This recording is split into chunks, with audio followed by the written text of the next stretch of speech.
Hello, how's everyone doing? Good. My name is Kendra Brown. I'll be leading the first hour of the 3-hour, well, I guess it ends up being about 4 hours, but the whole marketing workshop.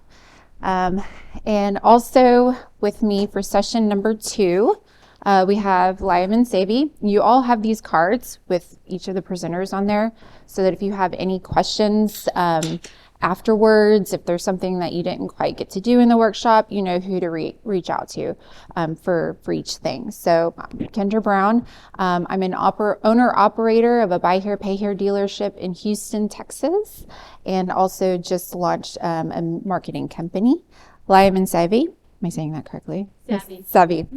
She's with 321 Ignition websites. She'll be doing the second session, and Alex Melen from Smart Sites will be doing the third session of the workshop. So I'm going to be leading you through the part where you build your marketing strategy. So just to give you a little bit of background of, what's a Buy Here, Pay Here dealer doing, leading a marketing workshop, I'll give you a little bit of my background. So I've been in the Buy Here, Pay Here industry. It's in my blood. It's in my family. My dad ran his lot in Houston for 30 years, and I worked there. I started off in collections, and I had the entrepreneur bug, and I love the car industry. So my husband and I opened our dealership in 2013, and it was about 2015 where we realized, people aren't buying cars out of magazines anymore. They're online, and we already knew Craigslist was there, but there was more to it now. It was more than just what other marketplace should we be on. We really need to think about how we were presented online. So that's when I got into digital marketing, and I found another passion aside from cars. Digital marketing never ends. You never stop learning, and I really got into it, and that's what led me to where I am now. So I've worked with independent dealers for their marketing strategy and executing their strategies, as well as new car franchises. So I have some experience there. In this workshop, what you'll be doing, you're going to walk out with the beginnings of a strategy. Now, I know we have dealers here of all sizes. If you're a 3-person operation and you're doing it all yourself, I'm hoping this will give you a little bit of structure to take back to your dealership so you have somewhere to start, or you know what you need to delegate and who you could potentially delegate that to. Another thing I hope you get out of this is if you're a larger operation and you already have a bunch of people you're working with to manage your marketing plan, I hope you have some new things that you can go back to help you understand and hold those people accountable. Because there's a lot of mystery. Almost like if you give the car to the mechanic to do the oil change, but you really don't want to know how it all happens. That's kind of what digital marketing can be to some people. Like, I don't really want to know how it operates, but you need to know that it's being done right. So we're all hoping to give you some of that information to help you. So we're going to identify your digital strengths and weaknesses for your dealership. We'll define your business objectives and design a digital marketing strategy that aligns with your objectives. And then we'll define the KPIs to measure the performance of those tactics to make sure they're all working towards your overall goal. So one of the things that just to give you how I did it with my dealership, I don't think we started in 2013, and I don't think we had a website when we first started. So I think it was around 2014 where we actually built the website. I didn't build it. I found a vendor to do it, of course. But one of the things that we thought of when we first opened, we stood out on our lot, and we're on what you would call, what I call Tote the Note Row in Houston, Texas. So it is a long street of just a bunch of Buy Here, Pay Here lots. And we knew at that time, your reviews were becoming a bigger and bigger deal. And so we thought, well, what will be our differentiating factor? And we decided it's going to be customer service. It's going to be how we treat people. We're going to win with our reputation. And so what we did was, in addition, at the time, I knew about this thing called SEO. And it's one of those things where it's like, well, that sounds easy, but then you realize it's not easy, or maybe it is easy, but there's so many components to it that it becomes complicated. So I thought, well, okay, I know a little bit. This is what I'm going to do. So I leveraged what I could on a shoestring, and because I had the interest to do so. And one of the things was, growing an organic following. Back in the day on Facebook and social media, you could be seen by an organic audience. You didn't always have to put some money behind it.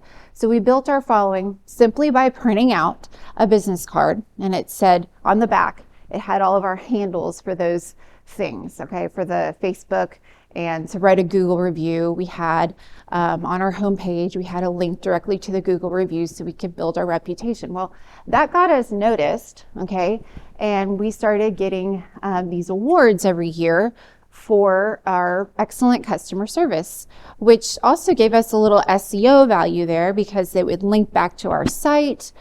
We would tag each other in posts.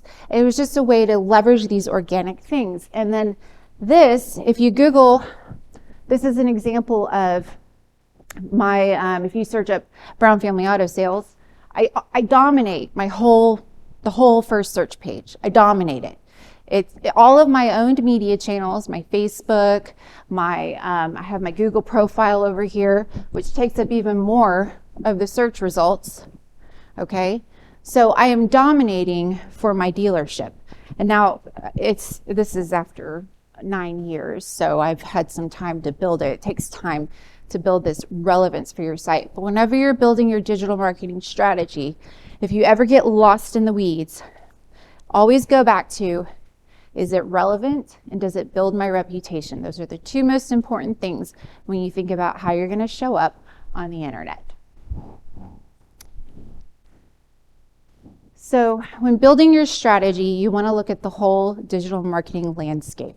And I like to look at it as things that you own, like what do you actually control, like your website, your social media pages, emails that you send out, and then things that you don't really have, you can leverage, but you don't actually control those things, like search engines, your reputation, and any kind of off-page SEO. You have to kind of work outside of your own media. So for your website, some things you want to think about are, I won't go through all of these, but website, think a lot about what happens when the user lands on your page. Sometimes I think as dealers, we want to say, buy this car, this is what I have, this is what I want to show you. But maybe take it in a different perspective, and what do they want to see? Okay, what button is going to make them click? And then what happens after the click? Is it a 2-page finance application where they're going to leave because they don't want to give you their social security number? Or is it a simple lead form where you get to pick up the phone and start a conversation? So go through, we'll do an inventory of your website where you kind of look at each CTA. Are you telling them what's going to happen after that click that's going to make them want to click? And certain clicks indicate certain buying behavior. So that's something to think about with your website overall and how you merchandise your vehicles, user experience. Social media, this is great for showing who you are. I have some good tips that I can share with you as we get through the workshop on what you should be thinking about posting on your social media.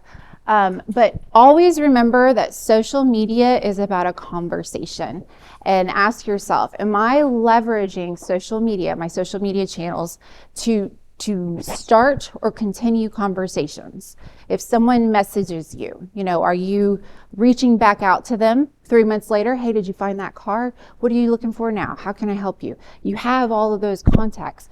If they like one of your posts, are you going back and are you inviting them to follow your page?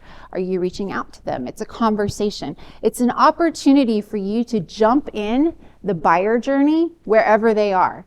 If they're 3 months away from buying the car, it's an opportunity to insert yourself and offer some help throughout that process. And then these other, your community involvement in terms of your off-page SEO, using email for soliciting reviews, lead follow-up, all of these things. you can leverage in your strategy. How many of you currently run Google Ads? Are you running them in-house, or you're running them in-house? Okay, so Google Ads, I just want to go over this because it's just going to be a quick overview of the different types of ads. So you have these different types of Google Ads, and I am simplifying it. I'm sure that we can get more into the weeds on these, but overall, I like to look at what kind of ads am I running, and am I sending the right message to the right buyer at the right time? So, for example, YouTube video, pre-roll ads, I think of those more for awareness. So it's about, hi, my brand exists, I'm here, think of me next time you want a car. It's an awareness. It's not maybe a message that says, buy now, we have a sale going on right now. That might not be the right message on a video. I also put the dollar signs there so that you know how they are in terms of expense. These tend to be more expensive compared to other Google ads. Display ads are typically awareness ads. They're the banners that you see throughout on websites where they just kind of pop up, okay?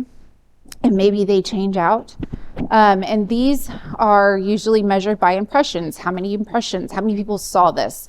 So this is, again, it's a brand thing. Like, you're just getting your people in front of your eyes. So they're very cheap.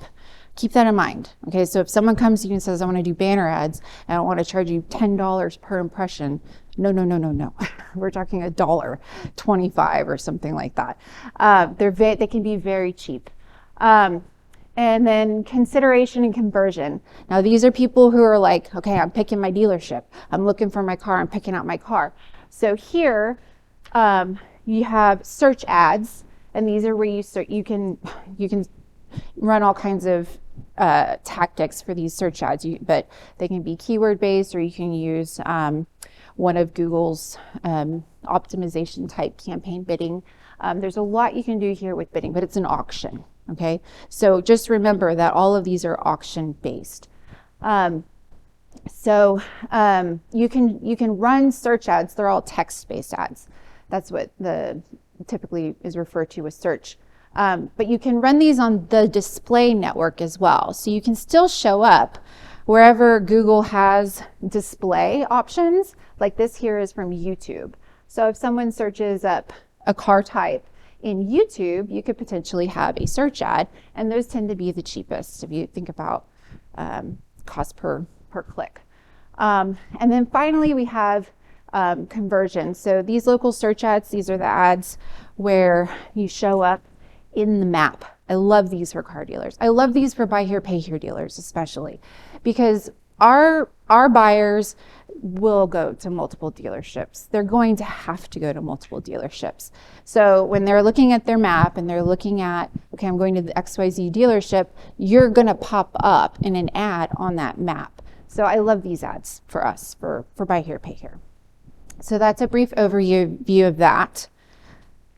The next thing I like to share with everybody is Facebook ads. How many of you run Facebook ads?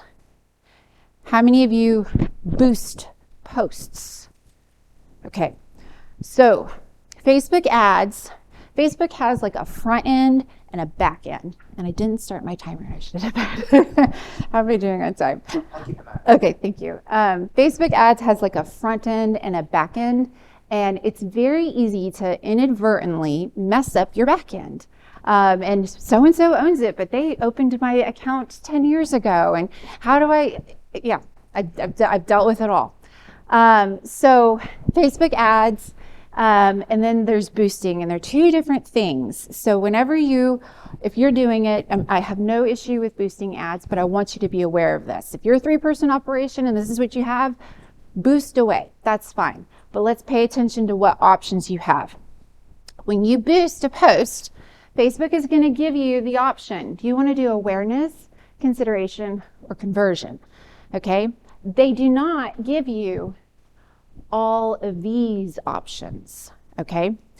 That happens on the Facebook ad manager side, the back end, which a lot of dealers don't mess with.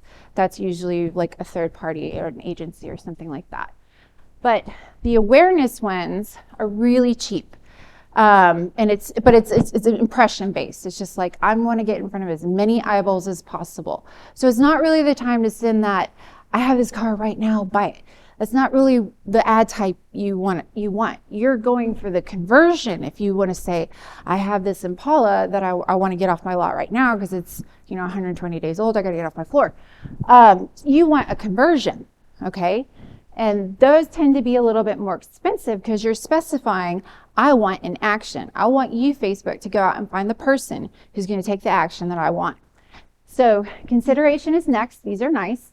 You can drive people to your website, which I like those, because where do we want people to convert? We want them to convert on our website. Why? Because it's our data. It's ours. Come to my website, okay? And then you capture that data. You have it in your CRM, and we'll get more into that later. I love driving people to website to convert for a lead. Or you can keep them on your Facebook page and convert them there into a lead. Engagement, these are finding people who will engage with your ad. It's all right. It might work for you. Sometimes I can see, these are just people who tend to like things a lot. That may not be a buyer indicating behavior, okay? So think about, Facebook will tell you exactly what's going to happen. Just think about that. Is this a person who's ready to buy a car or not? And then the conversions, these are all great.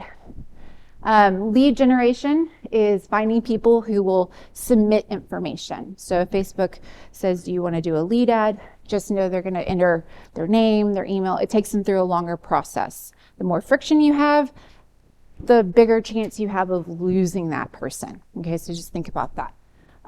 Messages, finding people who will send a message to your company. That's great. It's very convenient for people to just start a message. Just make sure you have the follow-up set up to quickly respond to those messages.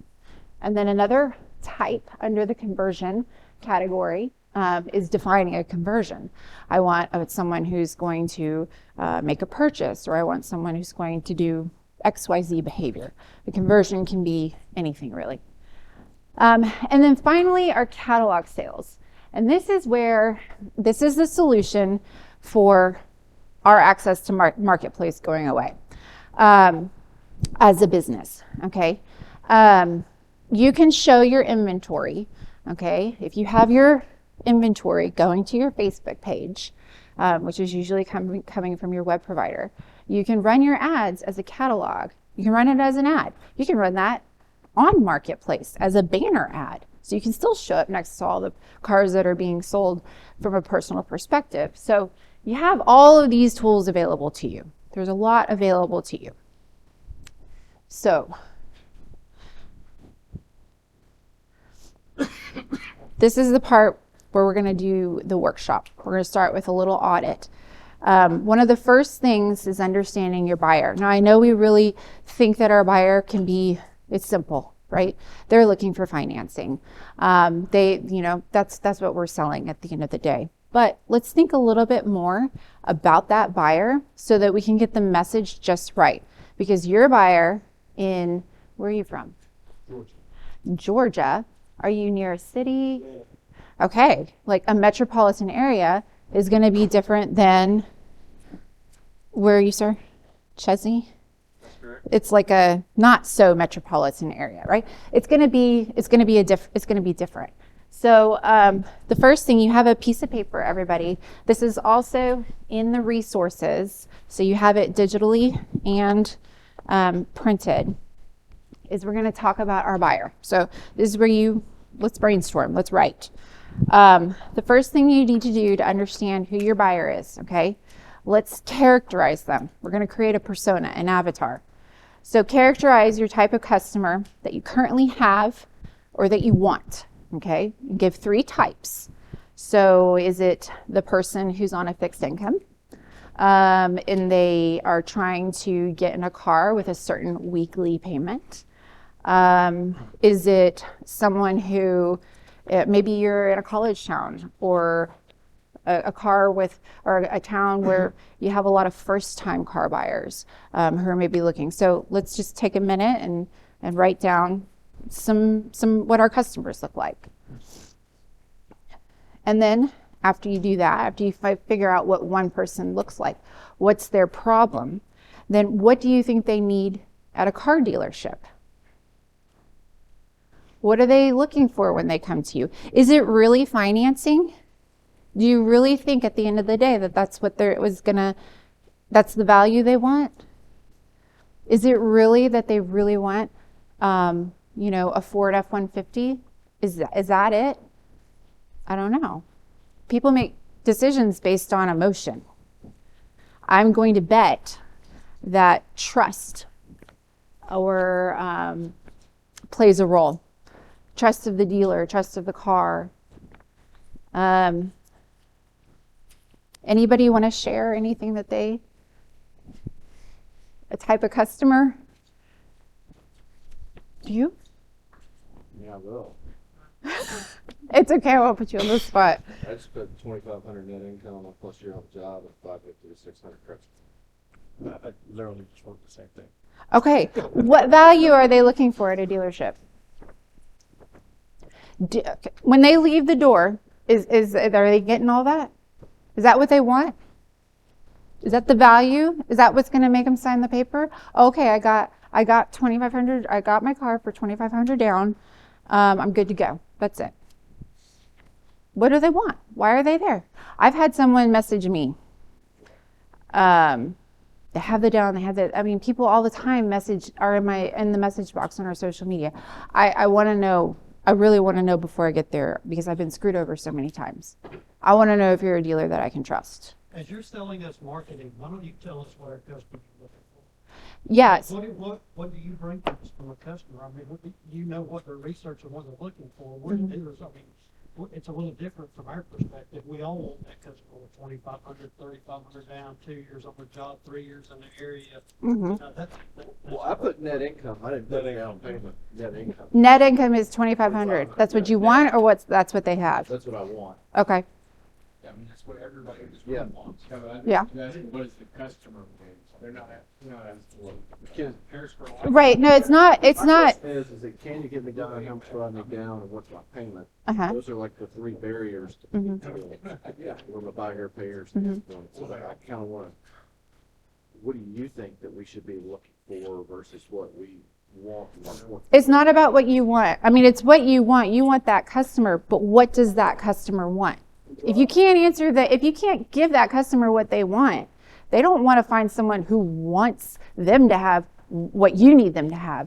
They want to find, what do they want? They want someone that'll talk to them and not condescend. They want someone who's going to work with them when hard times come. They want to know that you're gonna have a warranty that as is an option on the table, or is an option to take off the table. They want something of value, and it's not, I'm qualified for this car. It is not that. So I can tell you, it's those things. It's trust, and it's feeling. I mean, think about what you provide to someone when you provide a car. Okay, you give them freedom, you give them power. Okay, you give them the option to be independent, to work, and to get things done, and to live life. Okay, that's what you're selling at the end of the day. So if you're still thinking about the qualifications, then your marketing is not going to hit the emotional button that it needs to make someone come into your door. Okay, because at the end of the day, people buy on emotion. Okay, how do you think dealerships are able to get someone in on the Lexus EOS 300 that needs $3,000 down and then flip them to the Corolla because they only have 15 or they don't have the right qualifications to get a Lexus? It's because of who the dealer is, and you make them have all the feel goods. So Kendra, I have a question, because maybe I misunderstood, because I thought there's three types of characteristics that I wanted in a customer, but if you're talking about like down payment, warranty, inventory selection, and someone that they trust. No, so let's say like you have a customer type. Okay, here's a customer type at Brown Family Auto Sales. Okay, she's 65. She's on SSI. Yeah, she's on a fixed income. Okay, but she's been at her place for 20 years. We look at all of her stuff, and she's doesn't have any repos, but she's on a fixed income, and it's a very small and she's older, okay? So that's one of my customers. She's going to be a good payer because she's already proven that because she's been able to handle her bills for this long on a fixed income. So you're on a fixed income and you've only been on a fixed income for a year. Now this is a whole underwriting thing, okay? This is something different, not what this class is about, but you know, if this is our criteria for one. If you've been on a fixed income for a year compared to someone who's been on a fixed income for 20 years, you know, I like the 20-year better because she's managed that long, right? So she can probably manage her money. So that's my type of buyer. So how am I going to market to her? Where am I going to find her? Am I going to find her on Facebook? Actually, probably, because Facebook has the older demographic. Am I going to find her on Google? Maybe a local search ad, maybe. Probably a repeat referral. So now I might think about that as my marketing option, but I want that customer. Okay, now let's say I want the customer who has a 2,500, they're working 2 years on their job. Let's say they're 30 to 40, and we put all that down. Okay, what is that person looking for? What are they looking for? Do you know that buyer? Do you know what that buyer wants? How old are they? What kind of job do they have? Let's talk about it. What do you think they have?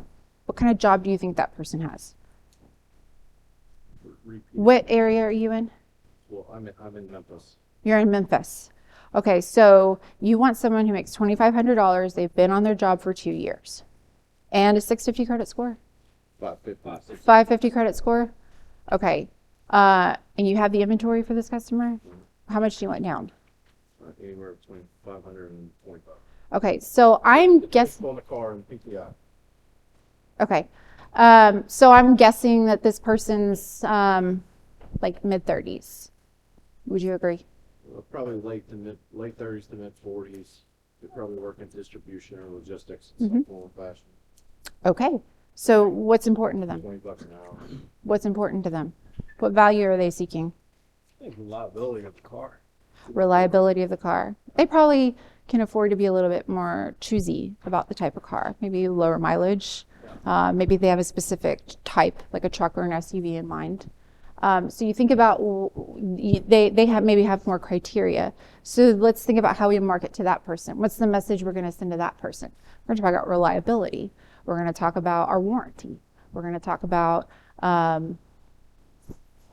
the type of inventory that person would be interested in. So like I can brainstorm all day for each different type. We don't have the time for that, but it's something that you know your customer better than anybody. So you have to really think about, as you build your strategy, who your customer is and what value you're communicating. Okay, are we good to move on? Sir, in the back, are we good to move on? Yeah. Okay. So next would be the digital assessment, okay? And this is, I don't think we're gonna have enough time to go through all of this, but as you're sitting here, think about, just to finish up this section of your brand assessment. This is your brand assessment, and it is important as car dealers. We've gotten away with it for a long time, not having to worry about our brand. It's becoming more and more important, especially as the space becomes more competitive for buy here, pay here. But make sure you focus on answer these questions. What is your competitive advantage? And then what is your value proposition? What value do you bring to your target customer? And they're probably going to look very similar. It's going to be around trustworthiness, reliability, and things like that. So going through your digital assessment, okay, this is a checklist. And these are some questions that you should ask yourself. Do you know your digital marketing mix? Okay. Are you doing Facebook, Google? Do you have the whole landscape? Are you doing email? What is your digital marketing mix? How do you measure your performance currently? And then how do you use your data? So for this part, I'm going to show you. Oopsies. Oh, they put the wrong slide up for me too. Oh. I'm missing some slides. Okay, hold on just a second. Let me switch. Sorry, guys.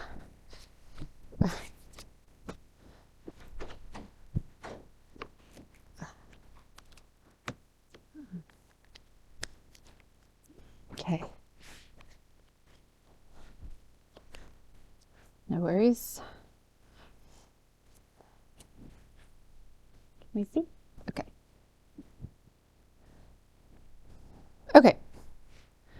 So here's an example of a digital assessment. This is what I like to do to kind of give dealers an understanding of, how well do you present yourself on the internet. So these are the criteria that I like to use. And the first one you notice is your data foundation. So data is, we're slowly but surely moving away from, cookies and identifiers that allow advertisers to travel people around on the internet. Okay, it's becoming more and more complicated. And the move is to get to, I'm sure you've heard, first party data. Okay, so that's why I say lead conversion on your website is so important. That they come in and it's your data and then you use it appropriately. So making sure, and Lyman's going to go over this in her session a lot and walk you through your Google Analytics and all of that. But I like to look at, you can look at your checklist, go through your checklist and do you have a Facebook pixel on your website? Okay, if you're wondering how do I know these things? Well, you have to install a Chrome extension, but if you do, you don't have to do that right now, but you can always go to your web provider and say, hey, can you tell me, do I have a pixel? Do I have this? Do I have that? So there's 2 free tools you can use. It's called Google Tag Assistant and Facebook Pixel Helper, and it'll tell you if you have these things. Hopefully you know. Ideally you would know. But if you don't, we need to know. So you can use the checklist I gave you, which is very thorough, to go through and check for all of these things. So this is an example one that I use. This one here is more thorough for you. And it takes you through your website. Do you have these things? What's your page speed? These are all things that you should be looking at when you're assessing your presence online. Page speed, why does it matter? Well, if your page is slow to load, they're going to leave. They're not going to stay there, okay? So all of these things are important.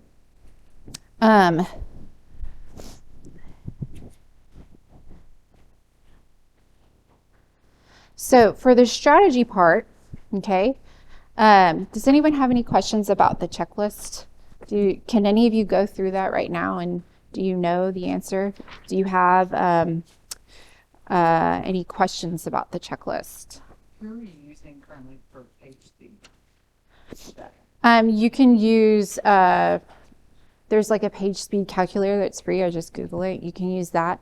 I have a software program that I use called Moz. Alex, do y'all have any others that you would recommend for page speed?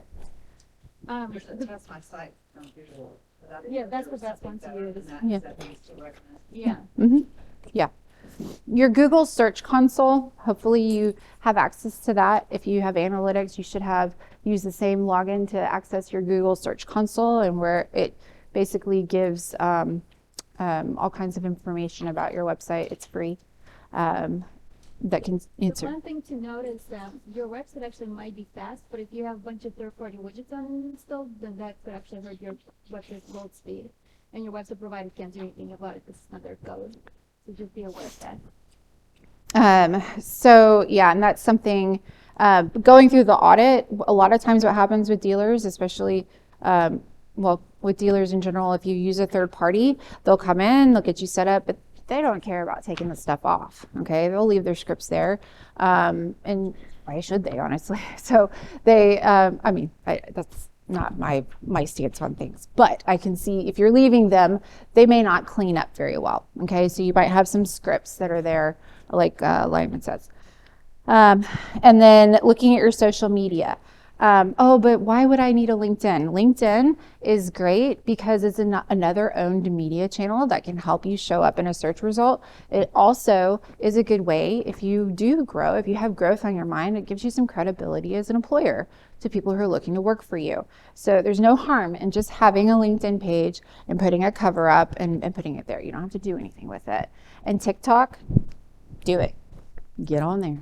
Get on the TikTok. You don't have to dance. You don't have to jump around. You can show some cars, put it to music, and just watch what happens. Okay. Yes, sir. As far as TikTok, if we're looking for our age demographic, we all wonder, is TikTok the 17 to 21 demographic? No. Are there older demographics?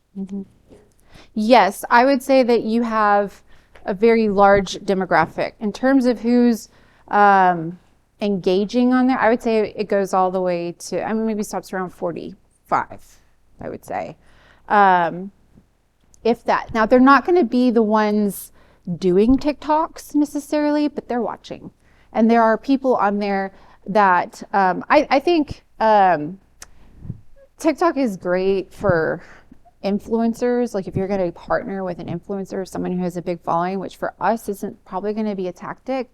But I think if you use music that's trendy for your target, and now this you can only do if you don't convert to a business account, so be careful there. So my workaround there would be grow your account before you claim it as a business account, so you can use the trendy music, and then flip it to business, and then you can show and then you have your following, if that makes sense. So But on TikTok, it's not necessarily about the number of impressions, it's the time spent on TikTok from the user.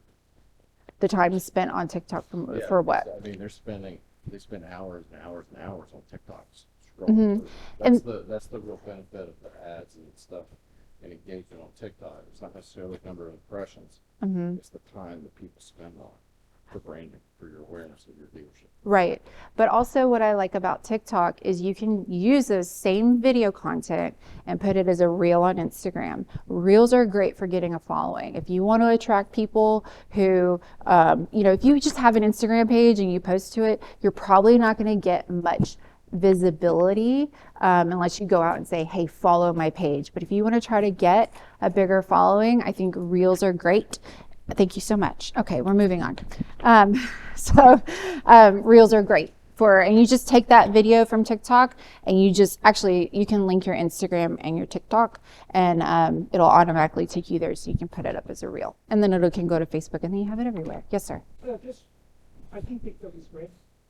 I think there's a misconception about TikTok. Yes, 50% of the TikTok users are younger, like at 19, but users actually more than 60% are more than 30 years old. So let's use TikTok. It's actually a great tool and cheap tool. Yes. It will be very expensive in a couple of years. For advertising, I agree with that statement. For advertising, but again, you have to switch to the business account. That's why I would say, depending on your size and where you're at and what your market looks like, consider growing an organic following with the trendy music and then flipping to the business account. That's my 2 cents. Okay, so the next thing, the last part of the workshop, is when we build our strategy. It's on the back page, okay? So a strategy has an objective, okay? And we all know we're gonna ignore the fact that we all want more sales, because actually that may not even be it. You might need, as a buy here, pay here dealer, and our constant consideration of cash flow, your model might rely on having a finance and a cash sale mix. You might know what that percentage is, and it might change depending on the time of the year. So your objective, and I strongly suggest that you revise your objectives and your tactics and your strategy every quarter at least. But let's say sales is our goal. Okay, well, yes, you want more sales, but what is it really you need? Are your leads coming in because they know tax time's coming and they're calling you in December, right? That's not the lead you want. Maybe you want more. I want more people who are ready to buy now because I have a lot full and I got to get it off my floor. Okay, so that's an objective. Or maybe I want to get more $2,500 income with a 550 credit score. Okay, that's an objective. So take a minute to let's think about, I'll go through my example.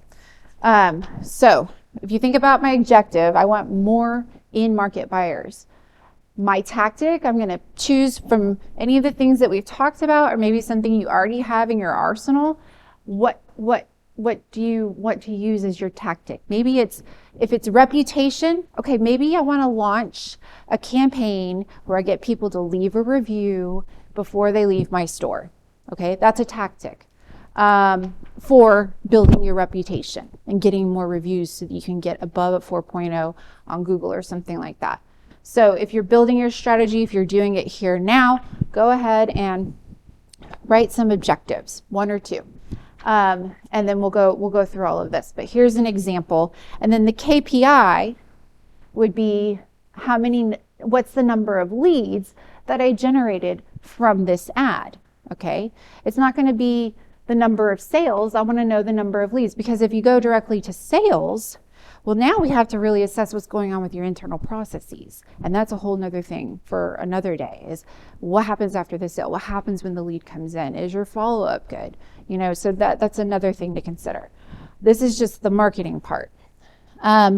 So for defining your objective, make sure it's high level, make sure it's measurable, and also make sure that it addresses your weakness or leverages your strength.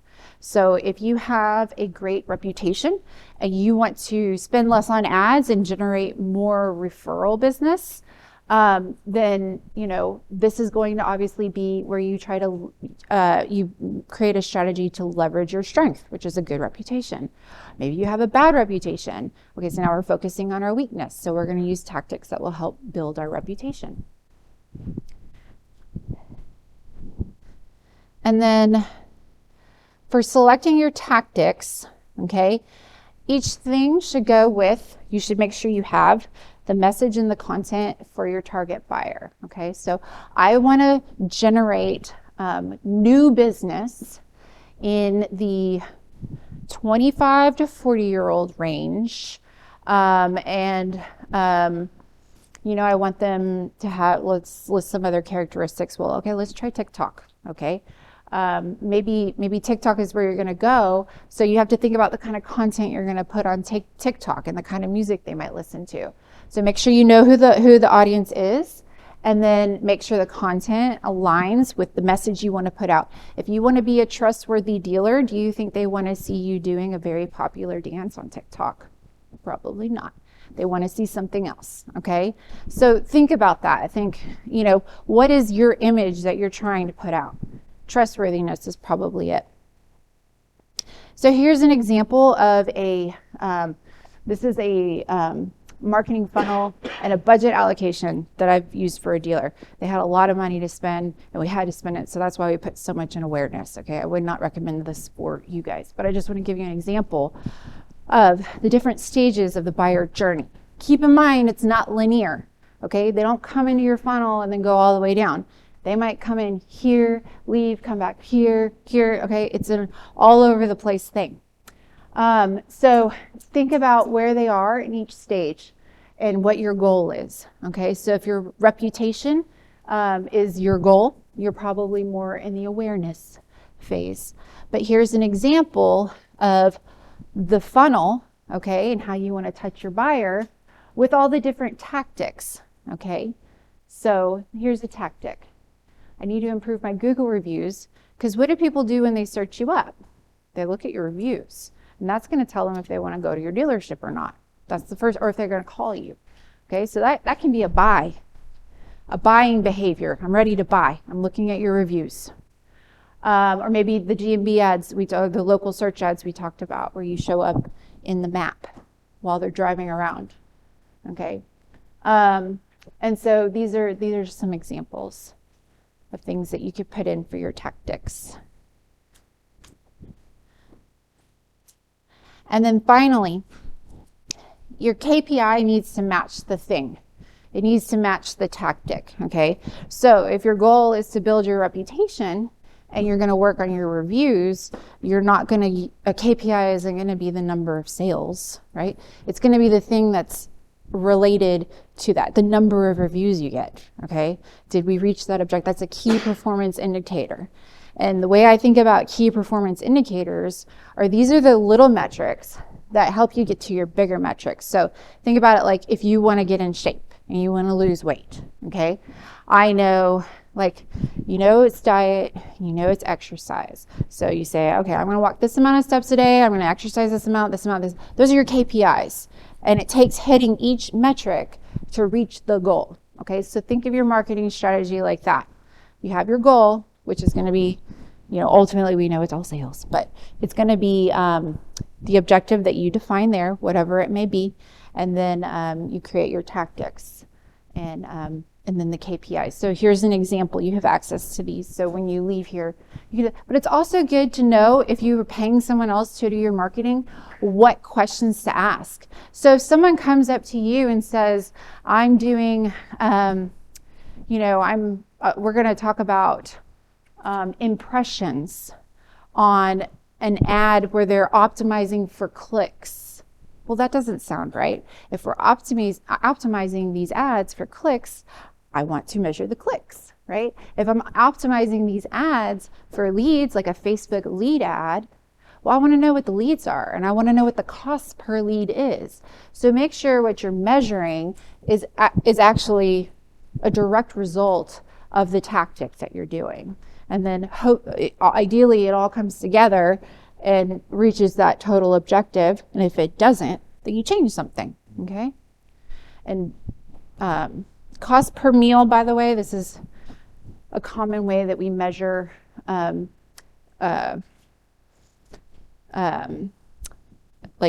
awareness type ads, display ads. Cost per meal is the cost to reach 1,000 eyeballs, okay? So if it's, $1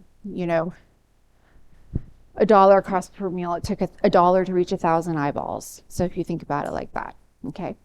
So these are just different ways that you can set up your KPIs. And then that's it. Do y'all want to go through, now the setup for this workshop is intended for you to dive in. Did you find this helpful? Do you want to go into any one area? Is there anything you want me to clarify for you? Are you ready to take a break? You done listening to me? Okay. Are you all good? Mm-hmm. Okay. I've got one question. Yes, sir. Back to the KPIs, are there any specific benchmarks that you recommend for KPIs, like conversions of leads to appointments? David, this session coming right after this one. I actually Are have. we going to cover all that in yours? Yeah. Yeah, Okay. My session is going to be about data. Okay, all right. Exactly. I'll table that then. 'Cause Okay. that's what I'm curious on, kind of benchmarks on what Yeah. we need to measure ourselves towards as far as conversion to apps. Just like for instance. Right, like conversion. So conversions are, you define whatever it is. Is your conversion going to be, the amount of leads to your website? Is it a sale? A sale can be a conversion. So for each thing, each tactic, you can consider each KPI a conversion, if you will. So a click can be a conversion. And how many clicks does it take to get to a sale? So, and I think as a general guide, just from all the data that I've seen, 2% is kind of like a magic number, like an average, like a not a good average even. It's just common number I see. If you do something for awareness or impressions, you can expect a conversion of 2%. Ideally, you want better. Going above 5 is better. One commonly used metric for sales to website traffic is 2%. So if you want to hit, but it's different for, I think it's different for buy here, pay here too. That number is more for a franchise dealer. Okay, to answer your question, I have some buy here, pay here dealerships who are seeing like 14% conversion. Yeah. Then there's some who have like 4% conversion. It really depends on your inventory. So, dealerships that have more cars listed on their website are going to have better conversion because ultimately the chances somebody coming to your website and finding exactly what they need is going to be higher versus if you only, let's say, have 10 cars and stuff. Also, your market, your competition, who's surrounding you and who you're competing with. And also, most importantly, your user experience. I'm not going to talk about the websites in this session, but there's a huge difference between mobile-first websites and mobile responsive because majority of what our website traffic is mobile, and most dealership websites are designed for desktop. So there's a lot of friction, and so people are actually not converting. So there's a lot of, but I'll show you the data. I actually have screenshots I took from a bunch of my dealerships that we work with, and their conversion rates by channel, because also It depends by channel. Like for example, Facebook ads, a lot of times I see like 2.6, 2.8% conversion rate. Google ads, I'll see 6% conversion rate. Google, organic would be higher. So like it all varies, and I'll show you some But examples. the conversions on Facebook will be lower, but the volume of leads are typically higher because it's a larger engaged platform, right? Well, ultimately what matters is cost per lead. Yeah. And that's actually what I'm going to talk about. So I'll show you guys all the data. The next section, which I'm really, really passionate about, is data. The great thing about digital advertising is everything is measurable. The key is to set up your tracking correctly, and that's where I see the big opportunity is most dealership website tracking is not set up properly. So we're going to go over all that stuff in the next session. But also keep in mind that all like conversions it's not a one thing. So it depends on what you're defining as a conversion. And then, there's lots of different things that you can look at. So Thank you. any other questions?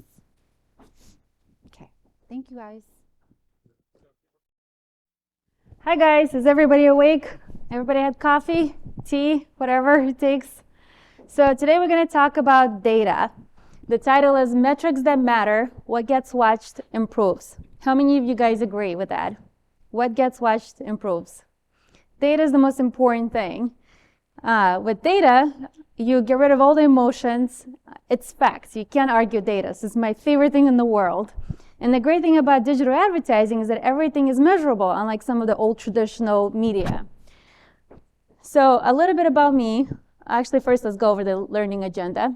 So we're going to discuss how to manage your marketing budget to hit sales and gross profit goals, how to measure your true marketing ROI, what metrics matter, and we're going to go over some of the metrics that usually I see agencies report versus what truly actually matters.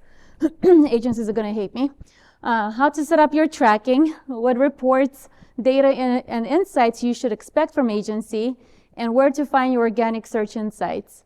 And then we're going to have a workshop, hopefully we have some time, where we're going to go over a dashboard, a CEO dashboard, and discuss what are some of the most effective marketing channels to achieve your business goals, what is the right mix of upper funnel, lower funnel, and everything in between.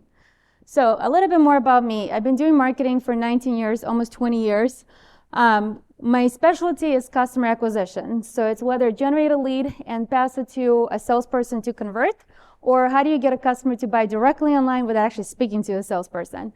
So my background is, I'm actually not from automotive. I've never sold a car in my life. I've never worked at a dealership. And I think that sometimes gives me a competitive advantage because I'm approaching an industry with a brand new perspective and bringing all the best practices from Fortune 100 companies. I worked at Microsoft, Capital One, ING Direct, House Values, which is now Zillow, so on and so forth. Now I actually own a company called 321 Ignition. We're a mobile-first website provider for car dealerships. We're the only mobile-first website provider. But this session, I'm actually not going to talk about my company. I'm going to talk about some of the crazy things I see when we're onboarding dealerships and the things that I see wrong with their analytics.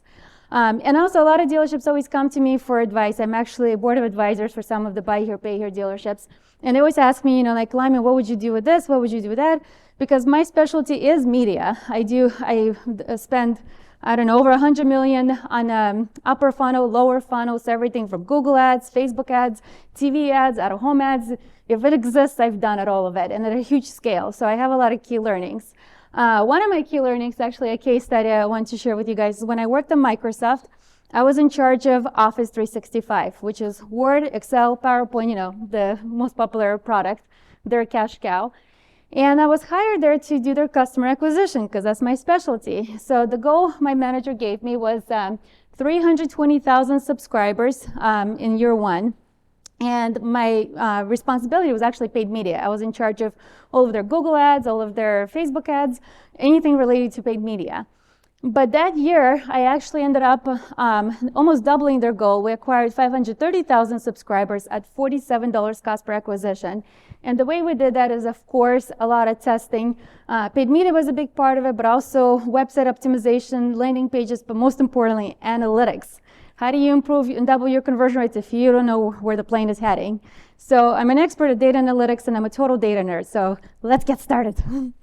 So how to manage your budget at scale.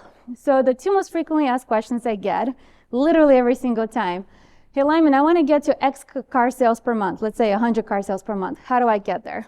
Or my marketing budget, let's say $5,000. How do I spend a marketing budget? So the answer is it depends. And I know we hate those answers, but I'm going to go into more details. So it depends because what is one car worth to you? First, you have to know what is the one car worth to you and how much you're willing to spend to acquire that customer. What kind of ROI you're looking for. Second is, so how much you're willing to spend to sell one car. Second is, can you scale at that target cost per vehicle sold? So for example, it depends on what your total addressable market is. So for example, when I was at Microsoft, I was in charge of 70 countries, so promoting Office 365 in 70 countries. Some markets is too small, so even though I might want to get, let's say hypothetically, 5,000 customers, maybe that market is too small to get 5,000 customers. So the answer is it depends on your market, what your, how much you're willing to pay to acquire that customer. So we're going to go more into details. So clearly defined objectives. So this is how I used to manage our paid media budget. So imagine like Microsoft has different problems. Their problem is how do we spend more money? And so imagine like my boss comes to me and says, I have $35 million to spend. How are you going to spend it? Like in our case of dealerships, your local businesses, you don't have $35 million to spend. You might be spending $5,000, $10,000. What's the average budget, marketing budget for you guys? How much do you guys spend? Huh? Okay, 10,000. Yeah, that's what I usually hear. So we used to manage budget based on the red, yellow, green. I love the red, yellow, green because it's simple. It's very straightforward. So the red channels are upper funnel awareness channels like print, radio, TV, out of home, OTT. Yellow channels are mid funnel channels like display advertising, social media. So, and the green channels are the most efficient channels. So that's, your Google search.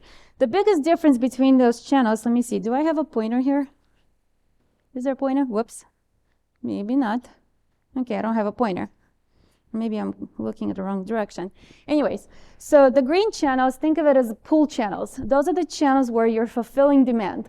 So as an example, if somebody's searching for a used car dealership near me, they already know they have a need to buy a car. They're already looking for a used car dealership. So your goal is just to make sure you pull them towards you. You're fulfilling demand. Versus if you're doing Facebook ads, a person wasn't actively searching for your dealership. They're browsing, looking at their news feed, looking at photos, and then you're pushing them your advertisement. So that's creating demand. You're not fulfilling, you're creating demand. You're now showing them your ads, whether it's promoting vehicles, your inventory, whether it's promoting financing, you're creating demand. So when we used to manage our budget, or anytime I manage budget, I always think of this red, yellow, green. First, you want to maximize your budget at the lowest cost per lead. What's going to give you the most amount of scale and generate leads at the lowest cost per lead. By the way, how many of you guys know what cost per lead is? Stop me at any time if I'm going too fast. So cost per lead basically means, let's say, for example, your budget is $5,000, and I can't do math in my head. I'm really good at Excel, but I can't do math in my head. But let's say you generated 1,000 leads. You take 5,000 budget divided by 1,000 leads. That's your cost per lead, how much it's costing you to generate a lead. So first, when you're looking at your budget, $10,000, you want to spend your $10,000 budget or $5,000 budget, whatever your budget is.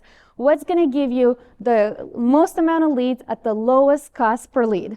Once you've maxed out your budget and now you have more budget to spend, let's say now like, oh, okay, I'm generating leads hypothetically, let's say $20 a cost per lead, and I'm converting them, I'm generating a lot of sales. Now I want to double my growth. Can I actually spend $20,000 and generate leads at $20 cost per lead? Depends on your market, you might not be able to. You might have to start expanding into the yellow channels. And then depends if you have more budget, you might have to go spend now to even higher channels. So first you spend all of your budget at the channels that are going to give you the lowest cost per lead and maximum scale. Then if you have more budget left, you want to go into a next level, which is maybe higher CPL, but still a lot of scale. You don't want to focus on channels that maybe give you, a couple of leads here and there because it's not a good use of your time. It takes time to set up campaigns, manage campaigns, monitor campaigns. So you want to always look for scale. Is there scale, not just the efficiencies? And then you also have to, of course, think beyond this month or this quarter. So the green channels, you're fulfilling demand, but depends on your market. You might not be able to spend your entire budget on green channels. You might have to start creating demand. By doing upper funnel channels, that's when you'll be able to create demand and then be able to actually generate more leads and more sales in your market. So one of the biggest key learnings is don't spread yourself too thin. I see this so many times, you guys, where dealerships would tell me I have $5,000 to spend, and they're working with an agency who's telling them 5 things to do. I guarantee you could do one thing with that $5,000 budget. So don't spread yourself too thin. So here's a case study. When I worked at Capital One, it was actually ING Direct, which was a bank. Capital One acquired them. And I was in charge of their Share Builder product, which is their online brokerage product, competing against E-Trade, Scottrade, I forgot all the brokerages. Anyways, it was selling, the brokerage product. So it was an online brokerage, and I was given a $3 million budget to spend in 2 months to increase their brand awareness and increase more people looking for Share Builder product. So the goal was to test upper funnel channels like TV and out of home. Out of home means billboard ads, taxi cabs, bus stations, like when you see those banners, that's called out of home. So the question was, how should we spend that $3 million in 2 months? Should we, and by the way, ING Direct, Capital One is a national brand. They're not just in one specific market like local car dealerships are. So the question was, okay, how do we spend this $3 million? Should we do national TV buys, or should we do local TV buys, and how many markets, and how much budget to spend per market? So, by the way, how many of you guys think $3 million is a lot of money for 2 months? Okay, probably most of you. So we decided to test it with 3 markets. Instead of doing a national campaign, we decided to focus only 2 months in 3 states and see how far that budget would take us. So we started doing TV commercials. This is actually one of the commercials I was in charge of producing. Then we did a bunch of billboard ads. Like you see here, a guy sitting on a subway sees our little billboard. Commuting time, investing time. As people walking by, there's huge, like on traffic subways, there's, as you're exiting airports, bus stations, taxi cabs. I mean, we spent $3 million in 2 months. So what did we learn from this? So budget of $3 million for 2 months in 3 markets. First of all, how do we measure upper funnel campaigns? How would you guys measure it? Any volunteers? How do you know if TV commercial is helping you? Or how do you know if a... Website traffic usually increases. Yes, exactly. So what we look for, well, one is we also looked at the brand awareness, but brand awareness studies are very, very expensive. I don't recommend doing them. But brand awareness studies is actually, before you launch the brand awareness campaigns, you do a survey and you ask people, what kind of a brokerage companies have you heard? And if they say Share Builder, like, okay, that's the brand awareness. How many people are aware of your company? After we spent $3 million, we did the exact same survey. And guess what? After spending $3 million for 2 months in 3 markets, our brand awareness only increased by 3% in 2 out of 3 markets. Then we looked at the brand keyword search volume. So like, okay, are more people actually going and searching for our Share Builder product, ING Direct product? And we saw almost insignificant increase. So like, are people actually searching for Share Builder? Because as you guys know, when you're running Google ads, your brand keywords is going to give you the highest website visitor to lead conversion rate. So you want more people actually searching for your brand. But of course, if people are not aware of it, then you start doing TV commercials. The next thing is, even if people are not searching for your brand, when they're searching for, let's say, used car dealership, and they see your dealership showing up, does your click-through rate increase? Are they more likely to click on your dealership listing? That's the other way to measure if the brand awareness campaign worked. So, and did your direct traffic increase? Are people actually going in and typing your dealership domain name and going directly to your website? So after doing this, we've learned that $3 million in 2 months in 3 markets was enough.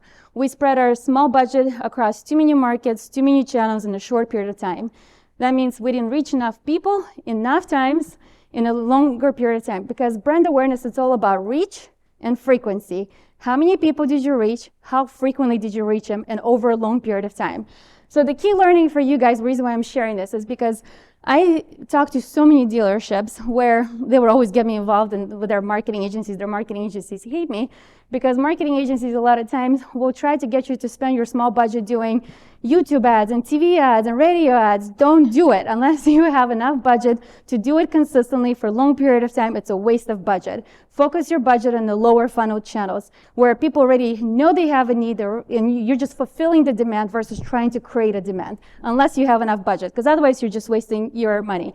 A perfect case study, I actually had a dealership in Washington. I live in Washington State. The dealer had $50,000 per month to spend.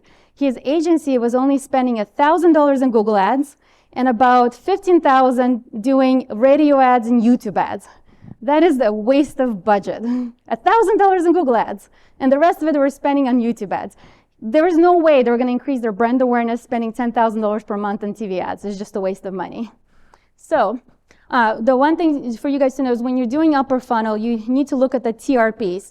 TRP stands for frequency and reach, target impressions and target audience. So target impressions of how frequently, target audience is reach, how many people you've reached. So with that $3 million, we got 50 TRPs. Our competition had 75 TRPs. So that means if we actually wanted to, see any measurable impact, we had to spend enough money to get 100 TRPs. So waste of money. So the key learning is don't spread your budget too thin. I was just actually on a conference call with the Buy Here, Pay Here dealership who I'm on the board of advisors.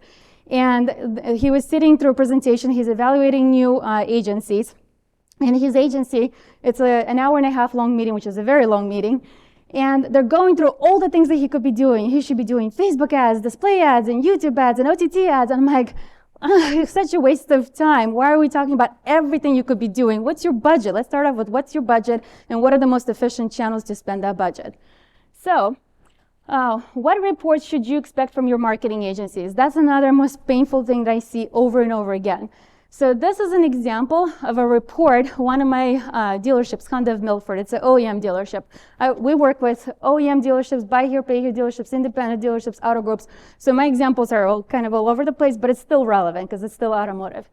So here's an example of a Facebook ads campaign that agencies send results to this dealership. What's missing here? Who knows what's missing in these stats? Huh? Yep. But it would be hard for agency to get the sales unless they have access to CRM, but they do have access to something else that's missing here. What are they missing here? Nobody? Okay. Leads. How many leads did they get? What was the cost per lead? And what percent of website visitors converted to a lead?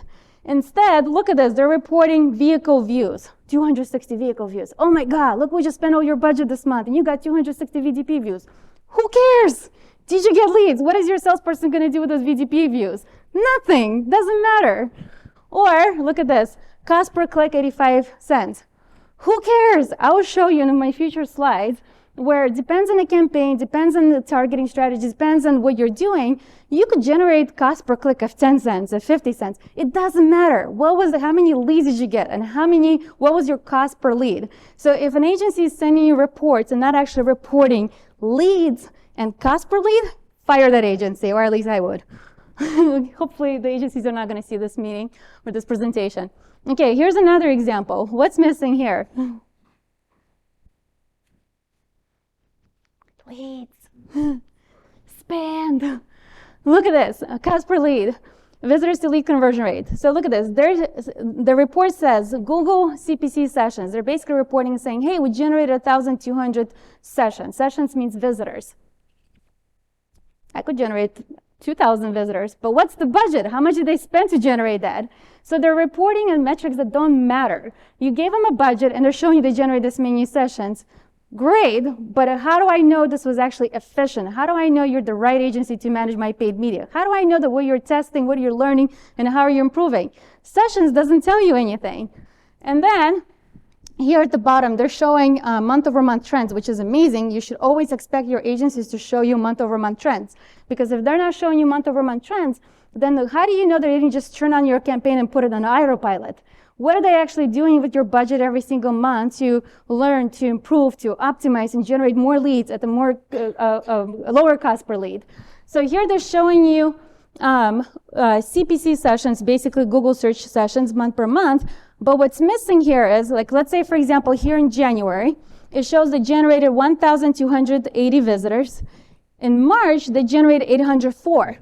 But I don't know if that's good or bad, because maybe the budget here was lower, or maybe here, when they increased it to 1,721, did they increase it because their media got better, or is it because you gave them more budget? How do you know unless they add spend and a cost per lead? So if your agency is not showing you cost per lead, number of leads, and month-over-month spend, they're not the right agency. Microsoft would never use that kind of agency. Capital One would never use that kind of agency. Zillow would never use that kind of agency. So don't allow agencies to take advantage of you guys either. So here's another one. Same thing. Missing leads, cost per lead, visitors, conversion leads. So they're showing here how your chats increased in January. Great, you got 55 live chats versus November 29. But I don't know if this is good or bad. Did you get more chats because you spend more? Or is it because the agency became better at it? So instead, whoops, what's happening? I missed my animations. Here's the chart you should have been expecting from an agency, where it's actually showing you how many leads, what was the spend, and what was the cost per lead. And then now you could actually see the full picture. This is the type of reports you should be expecting from your agencies, or at least from your in-house marketing team, to know what's working, what's not working. So your reports need to give you actionable insights that will help you solve problems proactively. When an agency is just giving you a report that shows what they did this month, it's not giving you insights. It's not giving you any actionable insights that you could actually take and say, okay, are we doing good? Are we doing bad? Are we going to be able to improve? What did they do to improve? Is it seasonality? Is it because I gave them more budget? You have no idea. So you need agencies to provide your reports with trends and be able to compare month over month and year over year. Because if, let's say, February is doing great, is it because it's the tax season, or is it because they're actually doing something better? So it's important to look at the year over year trends as well as month over month trends. And be able to see the correlation causation. Okay, so here's an example. So what this is showing is between January and February, they generate, instead of 130 leads, they generate 180 leads. So in theory, you're like, oh my God, they did a great job. But really what they did is they generated 50 more leads for additional $2,000 spend. So that means even though your blended cost per lead was $28, but to get those additional 50 leads, it costed you $40 cost per lead. And for your dealership, it might be good. Depends what your lead to sale conversion rate is. But you have to know those insights. Or let's say, for example, here, from February to March, you went from 180 leads to 200 leads. So great, you got 20 more leads, incremental 20 more leads. But you spent $5,000 to get those incremental 20 leads. So what was your cost per lead? Your cost per lead was $250. So all of a sudden, you went from spending $28 to acquire a lead to now spending $250 to acquire a lead. Does that make sense, you guys? I know I'm going through a lot of numbers right now. Okay, does anybody have any questions so far? Okay, so the most important thing to notice is incremental. So if you give your agency an incremental increase in budget, what was the additional number of leads they were able to generate for that additional incremental budget, and what was the cost per lead for that incremental budget? There's usually, you start seeing inefficiency. The more money you spend, the less efficient a lot of times you become. And it's okay, because it depends on your target market. Your market might be small. You might have to become less and less efficient as fast as you want to grow. So what metrics matter and who's responsible for what? So can you guys see from far up there behind? Can you guys see those numbers? Okay, so here's an example why I was saying cost per click, cost per VDP views doesn't matter. This is a perfect case study. So let's say you're spending $5,000. So Abdul, you say you're spending $10,000, but let's say you're spending $5,000. Facebook ads and Google ads, so total $10,000 budget. Let's say Facebook ads, cost per 1,000 impressions is $7.64. Google ads is $266, cost per 1,000 impressions. If you were just to see those numbers, what would you do? Would you turn off Google ads or would you continue running them? would you shift all of your budget to Facebook ads, right? Because you generate a lot more efficient. Well, hold on. So for that budget, with Facebook ads, you got 654,000 impressions versus with Google ads, only 18,000. So, but that means cost per, and by the way, so let's say your cost per click. So out of those 654 impressions, your cost per click for Facebook ads was 34 cents. With Google ads was $3.42. Anybody who has common sense about numbers will be like, oh my God, I have to shut down Google. This is not performing. I'm wasting my budget. I would rather spend $10,000 on Facebook ads, right? But that's not a full story. First of all, who's responsible for what? So to get most efficient cost per click, cost per 1,000 impressions, people who are responsible for that is one, inventory buyer, because your agency are not, miracle performers. If you don't have the right budget or the right inventory, it doesn't matter what you do. They're disadvantaged. They don't have a great product to advertise. So if, let's say, your media is not performing well, you have to look at it. Do you have the right inventory for your market? But then you also have to look at one, how many cars you have. So for example, one of the buy here, pay here dealerships I work with, when I first started working with him, he only had 20 cars on his website, but he has like 100 in his service repair. And I'm like, Matt, do whatever you need to do to get more cars on your website because people don't even know you have cars right now. And he's like, but they're not ready, they haven't been reconditioned. I'm like, who cares? Use stock photos, just get the cars on your website. So, your agency could only do as much. If you don't have, inventory showing up on your website, they're not a miracle workers. But at the same time, the efficiency with your paid media or SEO, that's your media agency responsibility. Okay, so let's move forward. So Facebook ads, you're generating clicks at 34 cents cost per click. Google ads, you're generating clicks at $3.42. So that means you see the numbers of clicks. There's too many numbers, I'm not going to call them out loud. So, but the most important thing, what's the conversion rate? What's the website visitor to lead conversion rate? Keep in mind, usually, and I'll show you guys real Google Analytics data, Facebook, you're creating demand. Google ads, you're fulfilling demand. You will always have higher website visitor to lead conversion rate when you're doing Google ads versus when you're doing Facebook ads. So when you look at those numbers, you're like, oh my God, now I have to spend more money on Google ads. I'm going to turn on Facebook ads. But no, not yet. We don't have the full picture yet. So let's move forward. So with Facebook ads, let's say you generated 91 leads. With Google ads, you generate 114 leads. So that means your cost per lead for Facebook ads was $54. Google ads was $44. So this is the metric your agency should be reporting. Not page views, not VDP views, not time spent on site, not cost per click, not cost per 1,000 impressions. Leads and the cost per lead. If your agency is not giving you that information, I won't be working with them. Okay, next. The next most important thing is leads to sale conversion rate. That's when you guys actually have to pull reports from your CRM. Raise your hands. Who has a CRM at their dealership? Okay, some of you guys don't have a CRM. Go get a CRM. I don't know how anybody could actually operate a business without having a CRM. Spreadsheets don't work. In order for you to scale and grow and become more efficient, you need a CRM. There's, cheap CRMs like a Dealer Center. I think they're like $75 per month, worth every penny. Without a CRM, you're losing historical data. You can't hold people accountable. What gets measured improves. Without a CRM, there's no way for you to measure and improve things. So what's the lead to sale conversion rate? So let's say, for example, Facebook ads leads to sale conversion rate is 8%, Google ads is 5%. That means with Facebook ads, you got 7 leads versus Google ads 6 leads. Boy, look how far we've come. We went from spending $5,000 thinking Google ads, we need to turn it off, to then going back and like, well, maybe we should put all our budget into Google ads and turn off Facebook ads, to now like, oh my God, they're pretty much the same. This is why you need the full picture. You can't, when an agency is just sending you analytics showing you page views or cost per 1,000 impressions, who cares? That's not telling you anything. So the next question is, okay, so what's the cost per vehicle sold? With $5,000 spent with Facebook, you got 7 sales. That means your cost per acquisition was $600.85. Google ads was $879. Okay, so it looks like Google is maybe, higher cost to acquire a customer. Should you turn off Google? No. The question is, what's the average gross profit per vehicle sold? Sometimes I see actually Facebook would have a lower gross profit sales than Google Ads. So you really have to, the key learning, what I'm trying to share with you guys is you really have to see through the whole funnel. You can't just make a decision based on a really early on metrics like page views and CPMs, because it doesn't matter. Ultimately, if the goal for you is to increase your gross profit, what was the average gross profit? What was the cost per lead? And what was the cost per sale? What's your return on ad spend? Return on ad spend means if you spend $5,000 and you generated $4,000, I can't do math in my head, but whatever the fraction ends up being, that's your return on ad spend.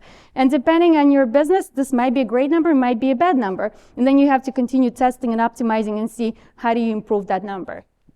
So, okay, so, I have those numbers. So let's say if Google Ads average gross profit is $4,000 with 6 sales, that's $22,000 gross profit. Versus with Facebook ads, that would have been $18,000. So it looks like actually Google is the winner. You're going to get a higher gross, total gross. But don't look at those numbers. Every dealership is different. This is just the example of a math. The key takeaway for you guys is if an agency is not telling you cost per lead, and if you don't actually have reports at your dealership and the CRM to be able to track from start to finish, you're making decisions not based on the full picture. You need to have a full picture to make the right decisions. Okay, so here's the question. So let's say with Facebook ads, you're generating more gross profit, 5 times return on ad spend. So if you have a $10,000 budget, Abdul, the question is, can you spend it all on Google ads or will you have to expand to Facebook ads? This is where that, funnel comes in very important. Like many times, especially the more money you want to spend in your market, you might not be able to spend in the most efficient channels. That's when you have to go into less and less efficient channels. And that's when you start doing upper funnel stuff to create a demand. Okay, the other thing to keep in mind, similar thing is agency fees. Make sure your agencies are actually transparent. There's so many agencies in automotive space that might tell you, let's say, for example, to manage the Google ads, they might charge you $600. So they might charge you $1,500. But what they're not being transparent about is, are they marking up on the back end cost per click? So the question is, do you have access to your own Google ads? Do you have access to your own Facebook ads? Any agency who's not giving you access to your own account, not the agency to work with. It's your first-party data. So make sure you actually know what the true cost of agency managing your media. And of course, they should get paid. Nobody works for free. They have people, salaries to pay, benefits, and office space and things like that. So it's not about getting the cheapest provider. It's all about the results. But you have to know what the true media spend is versus agency. So let's say hypothetically, this is a hypothetical scenario. Let's say you only have $3,000 to spend. You could do Google ads or car gurus, like a marketplace. If you only have $3,000, you probably should just be doing marketplace, because with marketplace, you're not paying agency fees. You're just, paying one time, and they already have the audience. But if you're doing Google ads, you have to pay people, to manage your Google ads. Or you could do it yourself, but then of course, your time is probably better spent selling cars than running Google ads, right? So the key is to actually know, okay, out of this $3,000 budget, what percent of that was media versus the agency? Because then you're actually looking at how many leads. So let's say Google Ads generated 75 leads, CarGurus generated 150 leads, but what was your cost per lead? If you're taking 75 leads dividing by 3,000, your cost per lead for Google Ads is going to be completely inflated, which is not a true picture, because obviously if you have $10,000 to spend, then who cares if you're spending $1,500 to somebody to manage your campaigns? But it all depends on your budget. So I have one dealership in a really small parts of Virginia. He only had $3,000 to spend, and he was trying to hire a Google Ads agency. I'm like, don't waste your budget. For $3,000, you're going to spend half of it on agency fees. Just go to marketplace. But if you have actually a decent amount of budget, then actually start hiring agencies. Of course, the benefit of doing Google Ads and Facebook ads versus marketplace ads is when you're doing marketplace ads, you become a commodity. The only thing you're competing on is your inventory. Because people are on the marketplace ads, all they're doing is comparing miles, prices, it's all commodity. Versus if you're actually driving people to your dealership websites, now you have an opportunity to compete on experience, compete on other factors. So you do want to spend more of your budget driving people to your website instead of marketplace websites. But if you only have a $3,000 budget, just go to marketplace. Otherwise, you're going to spend a lot of money on agency fees. Okay, I'm going to fast forward. Okay. So as much as I like to beat up agencies, it's actually not their fault a lot of times. Why our marketing agencies don't report leads and cost per lead? So as a website provider, let me show you why they're not reporting that. So here's an example of a Google Analytics of one of the dealerships we just took over their website. So how many of you guys have seen Google Analytics or have access to? Okay, good, majority of you do. So when you log into Google Analytics, how many of you guys have goal conversion tracking set up?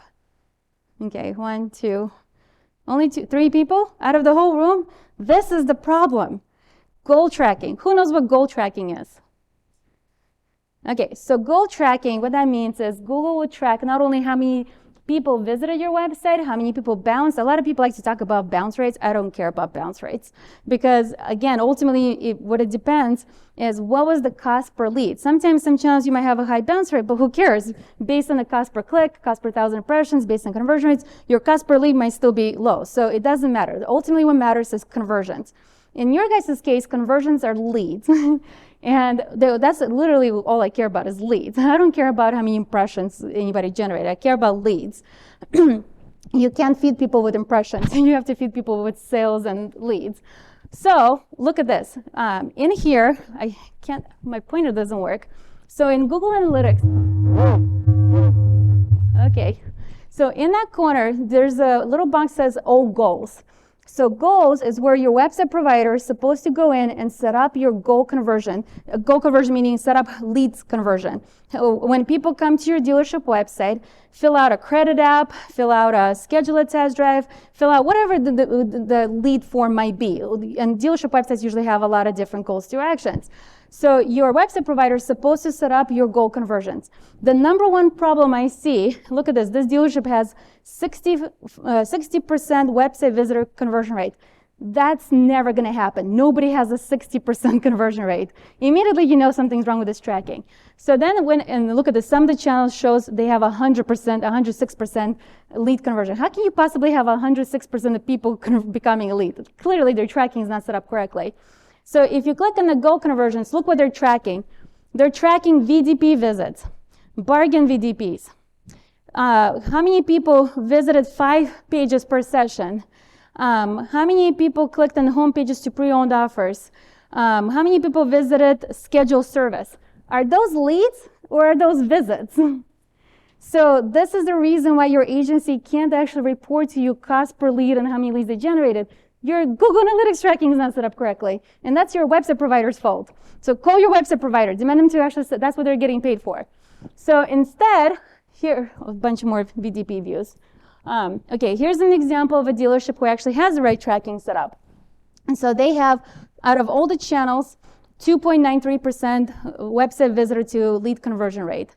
And as you see here, their goal tracking is tracking, chat is the only one that's very hard because it's a third-party widget, so you can't track conversions on chat. So chat is the only one you could actually track as how many people clicked and started chatting. But everything else, like bill my payment, shipping quotes, schedule a test drive, like all those things, are actually lead form submissions. So the benefit of doing that, look at this. Now, you can actually see in your Google Analytics by channel what your conversion rate is. So for example, for paid search, I see the website visitor to lead conversion rate is 6.57%. Organic search, 6.74%. But for social, it's 2.93%. And it's okay if it's 2.93% if it's lower, because your Facebook ads might have been cheaper cost per click. So ultimately, it's what's the cost per lead. But the point of this is that if your Google Analytics is not set up correctly, your agency can't report to you cost per lead and how many leads and how things are improving. And most importantly, your Google Ads agency can't even do their job. So how many of you guys have access to your own Google Ads? Okay, by the way, if you guys don't have access to your own Google Ads or Google Analytics, demand access. That's your first-party data. You have to own it. The problem with not having access to that information is that if you ever fire your agency, you lose all of your historical information. But data is like gold in business. The longer you've been in business, the more you've invested in marketing, the more you've invested in running your dealership, the smarter you become. So if you lose all this data just because you fired an agency, but you spend hundreds of thousands of dollars on it, that's just a wasted opportunity. So make sure to call your agencies, your website providers, and demand access and ownership of your own accounts. Don't just let them own your accounts. Okay. Uh-huh. Curious, out of all these people, how many people actually have an agency? How many people are doing it? Okay. I was just curious as we're talking. Okay, so good. So most of you guys actually not even using agencies and don't even have those problems. I was just curious. Yes. I missed the very beginning. I was late, so I didn't know it. Okay, so let's say you have your own in-house marketing team, your marketing manager. Are they reporting cost per lead, or are they just saying, hey, look how many website visitors I got? Whoever's managing your campaigns, the key is make sure you actually have the tracking set up. The metrics that matter, which is leads. So Google Ads. If you're running Google Ads, which is probably one of the most efficient channels because people already know they have a need for whatever you're offering, whether it's financing for bad credit or whether it's what is it called? Used inventory, whatever it is. They're in the market, so you're attracting them. So Facebook has 3 types of bid strategies right here. They have target CPA, maximize clicks, and maximize conversions. So basically, Google engines, they're smart enough, based on what you set up your bidding strategy is, then it's going to start serving your ads based on that strategy. So like if you say, my bidding strategy is cost per acquisition, which is cost per lead, then Google, and if you say, I'm willing to spend maximum $50 cost per lead, then if you have your goals set up to track leads, then Google engine is going to be able to, using AI, artificial intelligence, to show your ads to the right buyer. But if your goal conversions are set up to track views, guess what Google is optimizing for? Views. So if you want to actually improve your Google Ads, cost per lead, cost per efficiency, again, tracking, setting up the right tracking is important. And again, that's your website provider's responsibility. Okay, so here's, by the way, an example. So 3 campaigns. One is target CPA, one is maximize clicks, and one is maximize conversions. If you look at the CPM, it's like, oh my God, target CPA campaign, cost per 1,000 impressions is $373 versus $6.90. But if you continue going further, you will see target CPA campaign generated 144 leads at $27 cost per lead versus other channels 68 and 131.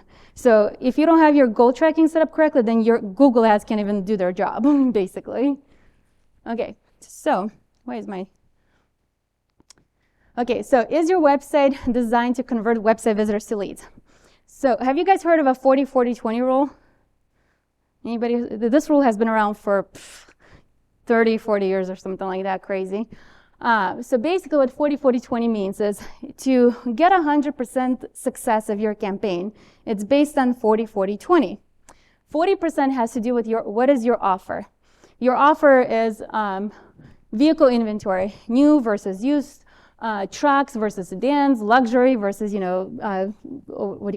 domestic brands, overall price, and price could be, payment, down payment, finance options, service, repairs, customer service. So basically, what is your offer? 40% of your success has to do with what is your offer. If you don't have an offer that's relevant to buyers in your market, then it doesn't matter. Now you actually have, let's go further. So the next one is audience. The other 40% of your success of your campaign has to do with your audience. So you might have the best offer, but if you're targeting the wrong audience, it doesn't matter. They're never going to buy. So those 2 things, audience and offer, represents 80% success of your campaign. So when we're talking about audience, not the entire market of people shopping for a car, but be a segment of your market. So if, let's say you're a buy here, pay here dealership, obviously don't bid on keywords, new inventory or new cars. You want to be very specific and, target people who are searching for bad credit car loans or whatever the keywords might be that are relevant for you. And the last part is the landing page experience. So by the way, keep in mind, 40% audience, 40% offers. So that's 80% success of your campaign. So your media agency's job is to make sure they're showing your ads, your dealership, to the most qualified audience. That's where they're using all the artificial intelligence, if they're doing SEO, writing content for the right keywords and things like that. But the last part is landing page experience. So landing page experience is like, do you have the right website experience? So let's say you're doing Facebook ads as an example. How many of you guys do Facebook ads, by the way? Okay, most of you guys. So Facebook is a publicly traded company. All this information is public knowledge. They publish it in their earnings report. Over 90% of Facebook audience is mobile.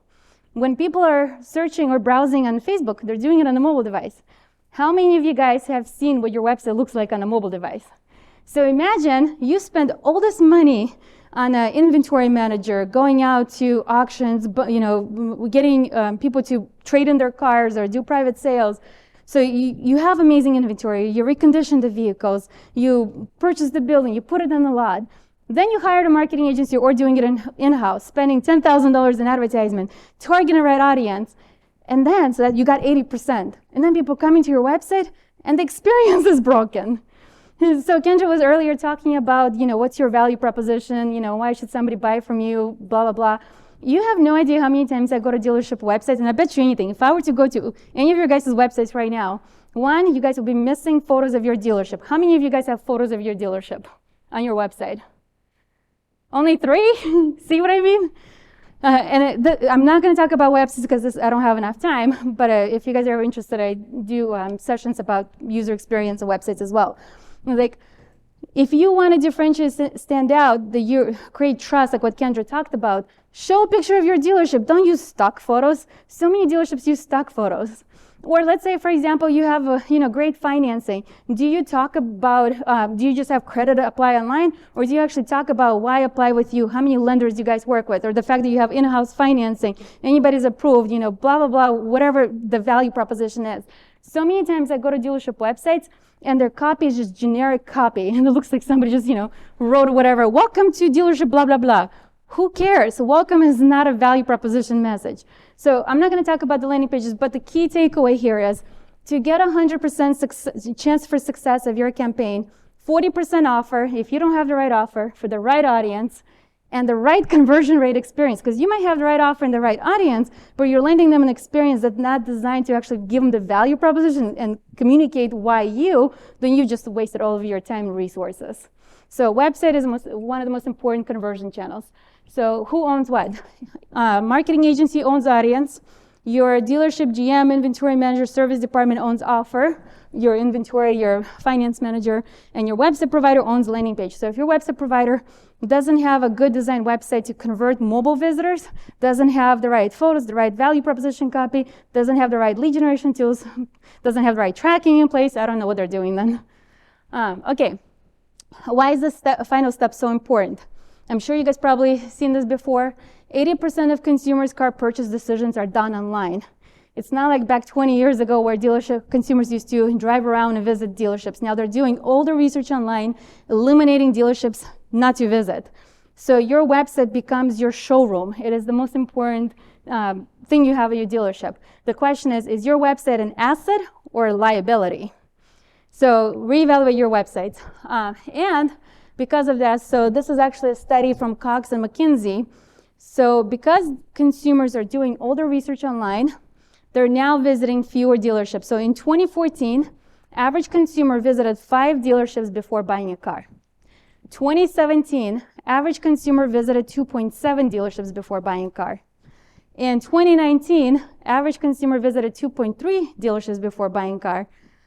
We're in 2022. Guess how many dealerships consumers visit before buying a car? Huh? Yeah, 1.8, 1.4. So basically, I was just talking to actually one dealership who just signed up with our company, and it was funny, he was in 20 group, and he heard about us, and he's like, Lyman, when somebody walks into my dealership, I have 80% conversion rate, but I don't have enough people walking into my dealership. And I'm like, well, no shit. People who are walking into your dealership, they already did all their research online. They already eliminated dealerships they're not going to visit. Of course, you're going to have 80% conversion rate. That's because all decisions are done online. Your website is your sales tool. It's the most powerful sales tool. You have to visit what is the experience on that. Okay, I'm going to go by. This is showing mobile trends. I'm going to skip all that because that's a separate, I don't have enough time. Okay, so workshop. I don't know if we have time to do the dashboards. Let's see. 4:16. What time is I supposed to be done? 4:30? Okay, I have 15 minutes. I don't know if I'm going to have time. I'm just going to run through the benefits. The dashboard, the CEO dashboard, is uploaded to the app, and I'm guessing probably going to be sending out an email, or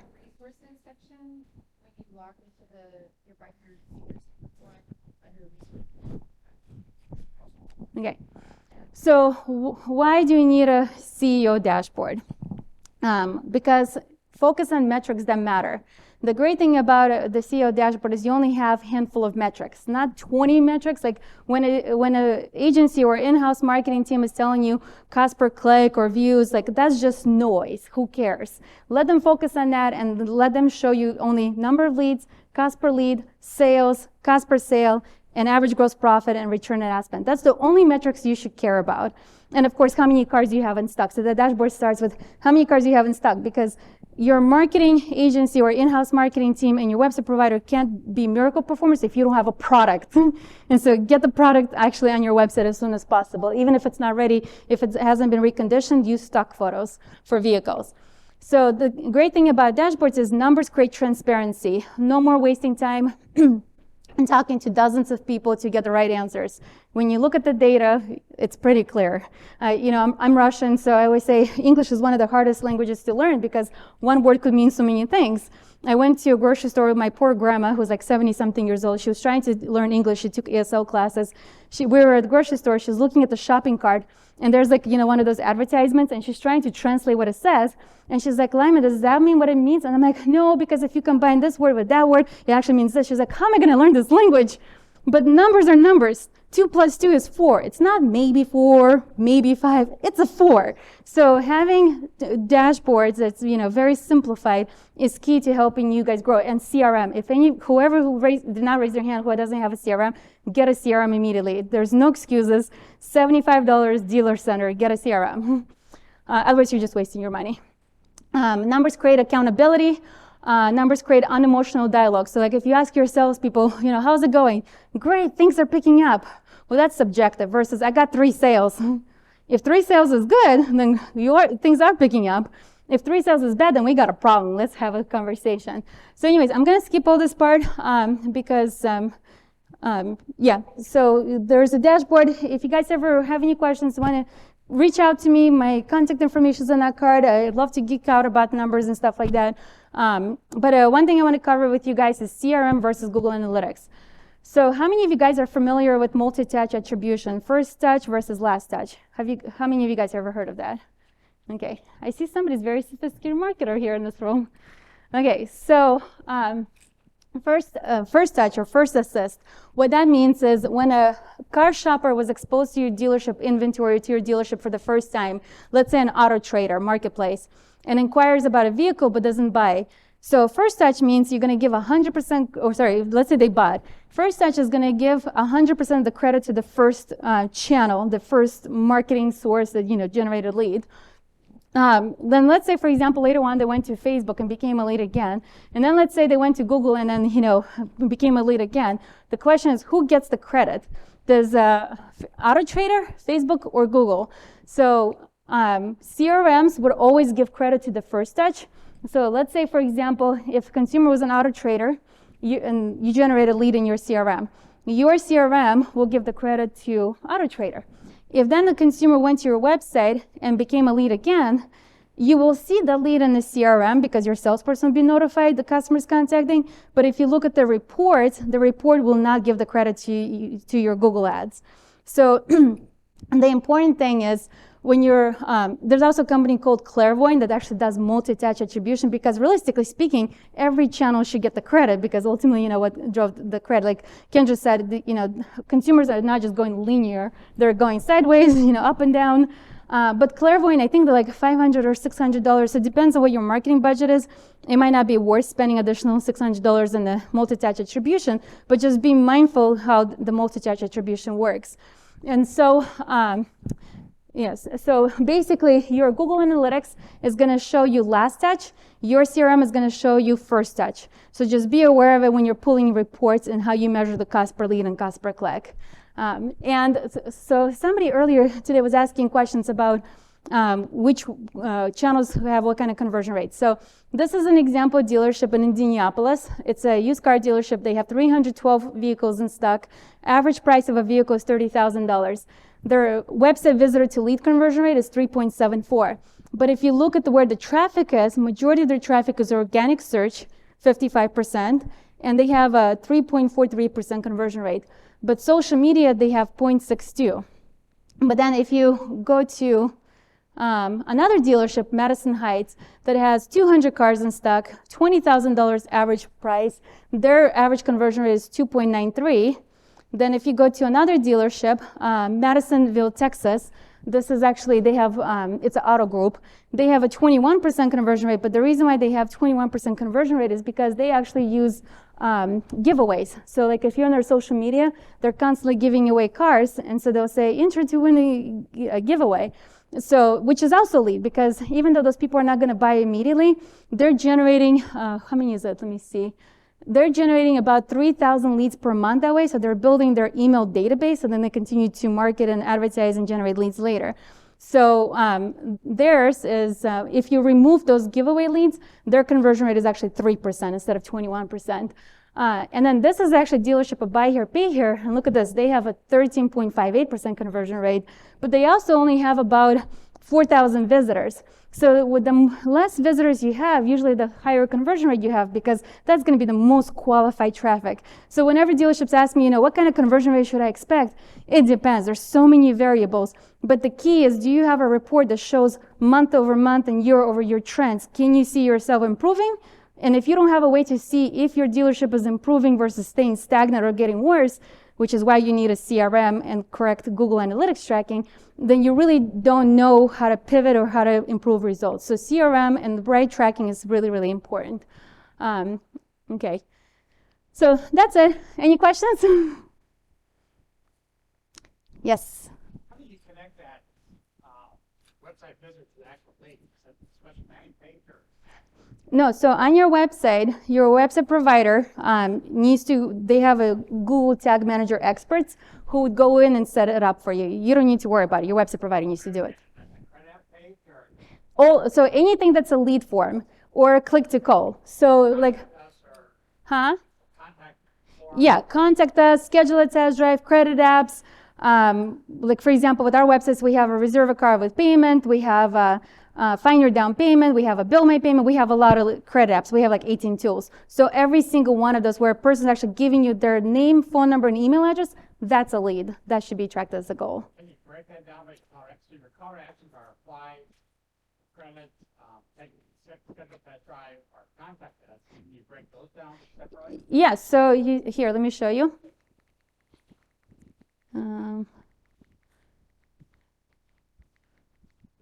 So where is it? No, it was here when I was showing page views versus, okay. So you see here, this is one of our dealerships examples, shipping quote. So if somebody actually filled out a lead form requesting a shipping quote, and we have integration with Ship Your Car, which gives them real quote in real time, that's a lead. Trade in or sell your car, unlock manager special, ask a question, reserve a car. So all of this is lead forms. The only thing that I would track as a lead that's not a lead form is click to call, because if somebody's calling you, that's obviously also a lead, or click to drive. Those are the only things that I would track that is not a lead form, but I consider that as a lead. Just because somebody clicked on it doesn't mean it's a lead. Only if they actually filled out a lead form and gave you their permission to contact them, then that's a lead.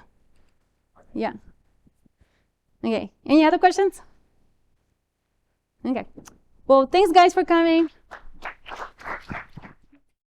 All right, guys, we're gonna get going. Cool. So before I jump in, just 3 really quick things. Number 1, these postcards you guys have in front of you has all of our contact information on it. So if you have any questions after the session, or even if you don't think you'll have questions, but just in case, these are for you to take home with you. So feel free to grab and take home with you. We have some extra ones here, but it has all 3 of our contact info on here. So these are great. Number 2, right after the session is the reception. I think you'll have like 15-20 minutes for a reception on the first floor, just so you guys know. I think it's at one of the restaurants. And then just a reminder to rate the sessions at the end. So I think in my session, I'll have a QR code for mine, but I think in the app, you should be able to see all the sessions to rate and leave a review. That ultimately comes back to us, so that's super useful to get feedback to produce better sessions for you guys in the future. Cool, so that's what I had from the from the update stuff. Aside from that, we're gonna talk about SEO today. Before I jump in, just a little bit about, try not to fall over here. A little bit about myself.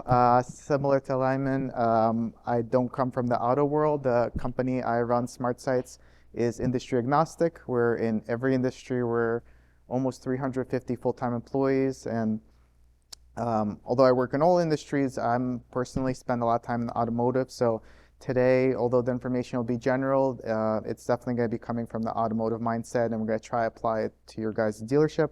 And we're going to have a little bit of time in the end where I could actually help you guys do a live SEO audit. So if anyone's thinking about volunteering, we'll have an opportunity for that towards the end. Cool. So this is where we're going to be covering today. We're going to be talking about, I feel like I'm very weird area here. I'm gonna like knock something over. I want to be in front of the projector. I think this is better. Maybe. I don't want to feel like I'm gonna keep turning around this way though. I'll try this side. If anything, I'll switch over. Today we're going to be talking about why is SEO important, the different types of SEO, and then we're going to have the workshop component and a section at the end about results. Before I even jump into that, how many know what SEO stands for? Oh, go ahead. You just agree. You're just saying that you know what it is, but you will not. Here you go. That's a good start. Yeah, search engine optimization. So surprisingly, in the automotive space, I see that's not done very often, especially on the independent side. So we'll be going through a lot of really interesting things today about how SEO works in different parts of SEO. So that's and we had, by the way, a lot of hands up. Not everyone, but we had a lot of hands up. Cool. So why is SEO important? So this is a website I reference in a lot of my speeches, internetlifestats.com. This shows you how many people are actually using different parts of the internet every single day. You can actually go to it and see live information. Cool thing about this is that, as you see on the bottom left, there's actually 6 billion searches that happen on Google every single day. So the reason why all of this is important, SEO is important, the pay-per-click stuff that was covered earlier today is important, is because we've become so search-centric and Google-centric that that's where the audience goes. That's where people go to find information, find dealerships, find reviews, which is why all of this is super, super important. These are just Google provided slides, nothing that you guys don't already know, but people are starting their research for cars online more so than ever before. Search is the top online source for used car research, and we've seen growth in all of this across the board through the pandemic. Cool. So before we actually go into the SEO, this is a good slide to really summarize the different parts of Google search. So when someone goes on Google and types in a search query to find you, this is pretty much what comes up, right? So at the top, we have the paid media. So it's very important to kind of differentiate it, because not everyone realizes the organic part from the paid part. And to be honest, Google's made it less obvious over the years, right? All you have is that little ad icon in the top left to differentiate, and they obviously do it on purpose, but just so you know which parts are the organic and which are paid. So at the top, you see the paid section where it says ad. Location and the area under it are the two different parts of SEO. Under maps, you could have paid listings as well, especially if you switch to maps view, but this view, the way it is right now, is called the Google Local Pack, which is the Google Maps, and then you have the local organic results below it. Does this make sense to everyone? Everyone's familiar with this, they understand it. Perfect. Cool, so I'm going to take you through the two different areas and what contributes to how well you rank there. So we're going to start off with Google Maps, and then we're going to go to the local results after it. So before I jump into this, so obviously, as you guys might know, Google doesn't tell you what their formula is for how you rank on Google, right? It'd be great if they told us, but there's no exact formula of how or what you need to do to rank on Google, other than some suggestions they give. But aside from that, the data that I'm going to be referencing here today is part of a survey of SEO experts that do the survey annually every year.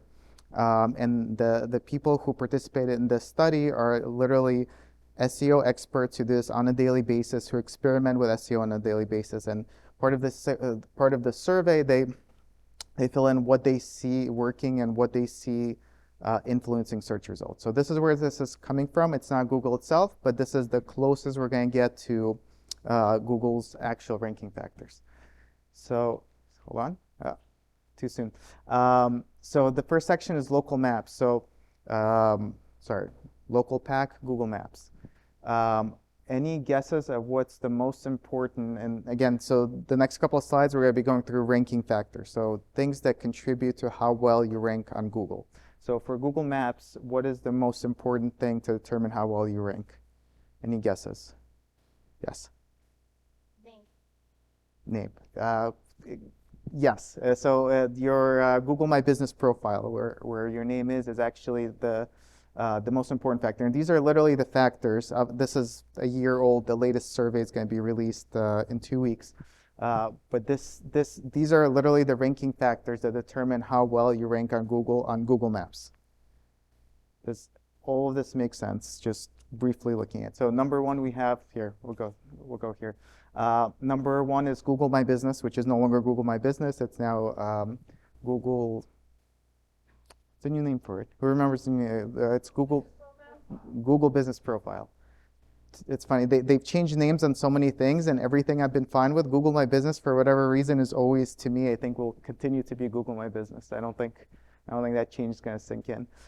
Your Google My Business profile is the most important thing, how well you rank on Google Maps, right? It seems obvious, but there's actually other factors, and your profile has become more and more important over time. We'll see. I have a historical view next. So that's number one. You have to make sure your profile set up. You have everything entered, all the information, as much information as possible, right? Make sure it's fully filled in. You are providing Google as much information there as possible. Number two are your Google reviews, right? So there, a couple things that come into play. So number one, you want to have obviously more reviews, right? You want to have good reviews. And the third part that people don't really realize is the content of the reviews is also very important. So the content in your reviews will contribute to ranking on Google Maps. As I've done this presentation in multiple industries, that's usually the most surprising to people. It gets trickier in automotive, but for example, I just did a session for local businesses. We went through an actual scenario of a coffee restaurant, coffee shop, right? They sell coffee. They wanted to rank on Google for Colombian coffee. So by encouraging people to leave reviews mentioning that they enjoyed their Colombian coffee in that coffee shop, they actually started ranking when someone searched Colombian coffee. So it's the content of the reviews, and of course you can't force the people buying cars from you to leave very specific reviews, but it's important to know that the content of your reviews will contribute to how you rank, and if there's certain things that are mentioned within your reviews, that will rank for when people search for that. Yes, question? What about your response? Yeah. So that's always the question I get to me saying that. So the content of the reviews absolutely is used for ranking, and you test that out. That's a given, right? The response to your reviews, the jury's out on it, right? Like the SEO experts, there's no definitive answer. It probably contributes, but very, very little bit. Because otherwise, if you think about it, so Google's whole mission is really usability and to provide the most accurate results and the best experience for the user, right? If they were using the content in your responses, it would encourage businesses to start keyword stuffing their responses, right? The coffee shop would be like, someone would say, I had great coffee here, and the response would be like, thank you for coming in and drinking our Colombian coffee, right? They'd start keyword stuffing their responses. So most of it won't. I'm sure a little bit somehow trickles somewhere, but nothing that I've seen explicitly. But not to say that you should not be doing. You should definitely be responding to reviews. I think it's super important, and it shows people that your business is responsive to consumers. That's a very good question. That's the most popular question to that bullet. All right. So after that is on page and links. In terms of the ranking factors, right? On page is a lot of the technical SEO on your website, but it's also the quantity and quality of your content. Links are how many websites link back to you. And again, this is not even looking at the localized results. This is literally how well you rank on Google Maps. After that is behavioral, citations, and personalizations. That one's a little bit harder to move the needle on, right? Behavioral is how literally if they go to your website and they have a bad experience, right? Those are kind of things. Citations are your Yelps and all those other directories. And more so than being on those directories, what Google values is consistency. They have the same business name, same phone number, same hours across all of them. So, but again, we're getting into like very small percentages. And then personalization are things like if someone's searching on a computer with Spanish language keyboard and your business is primarily in Spanish language, it'll most likely come up along with some geographical personalizations as well. So this is how it looks over time. So it's been interesting to see, and the survey's been done for even more years than that. But your Google Business Profile, I'll try to switch from Google My Business to Google Business Profile. Your Google Business Profile has become more and more important over time to contribute to your Google Maps listing, right? Before it wasn't as important, but it continues to be more and more so. So that should be the focus of really, if you want to rank on Google Maps, that should be your first thing that you do. Make sure that it's literally optimized and everything's filled in completely. Like you have your products in there, you're putting in as much information as you can. Other than that, a big question I used to get asked that I don't hear as often anymore, but just to note here, social signals. So when Google had their own social network, that actually contributed to your rankings a little bit, and that's why you see it here. But in general, it does not. So a question that I get asked is, if I spend more money on Facebook, am I going to rank better on Google or things like that? So nothing you do on your social media profile, Facebook, Instagram, Twitter, whatever it is going to affect your Google organic rankings. Yeah, question. Yes. Yeah. Update SEO. When other sites link to you, that of course helps your domain authority. So social media pages are linking back to your site. Yeah. So that part will you'll get extra links by creating. If you didn't have an Instagram profile before and you created, they'll at the very least get you a link. Yes. And so what I was going to how many of you guys know about 3 parts to SEO? I have your slide actually. A couple. I stole your slide. This slide, right? Yeah. So there's technical SEO, there's on-page SEO, and there's off-page SEO. Technical SEO is basically how is your website developed to make it easy for Google bots to crawl through your site. You know, World Wide Web is really big, and even though Google is a very powerful search engine, they have to be cautious about the resources. How much resources you use to crawl through World Wide Web? Trillions. So your website providers, depends on how they code your website, it makes it easier for Google bots to index and crawl through your site. So that's called technical SEO. On-page SEO is content. It's what kind of content you actually have on your website. And there's 2 parts to content. There's dynamic, and which is your inventory. You're constantly adding, subtracting cards, that's your dynamic inventory. And then there's evergreen content. So that's like, blog articles or, comparing models or about finance or whatever. That's evergreen. So that's all about the content you have on your site. On-page SEO. The last part of SEO is off-page SEO. So that's what other websites are linking back to your site. The more other websites are linking back to your site, it tells Google you're an authority, you're a trusted subject expert in a certain topic. So when you have, let's say, Facebook page, let's say, local, what do you call the citations built, and they're linking to your site, that helps you increase your domain authority. So that helps with your SEO as well. Cool. So Yes. if you post on social media and put like hashtag your username, and that link. No, that's just one link. So like, when you have a Facebook page, and your Facebook page will have a link to your site.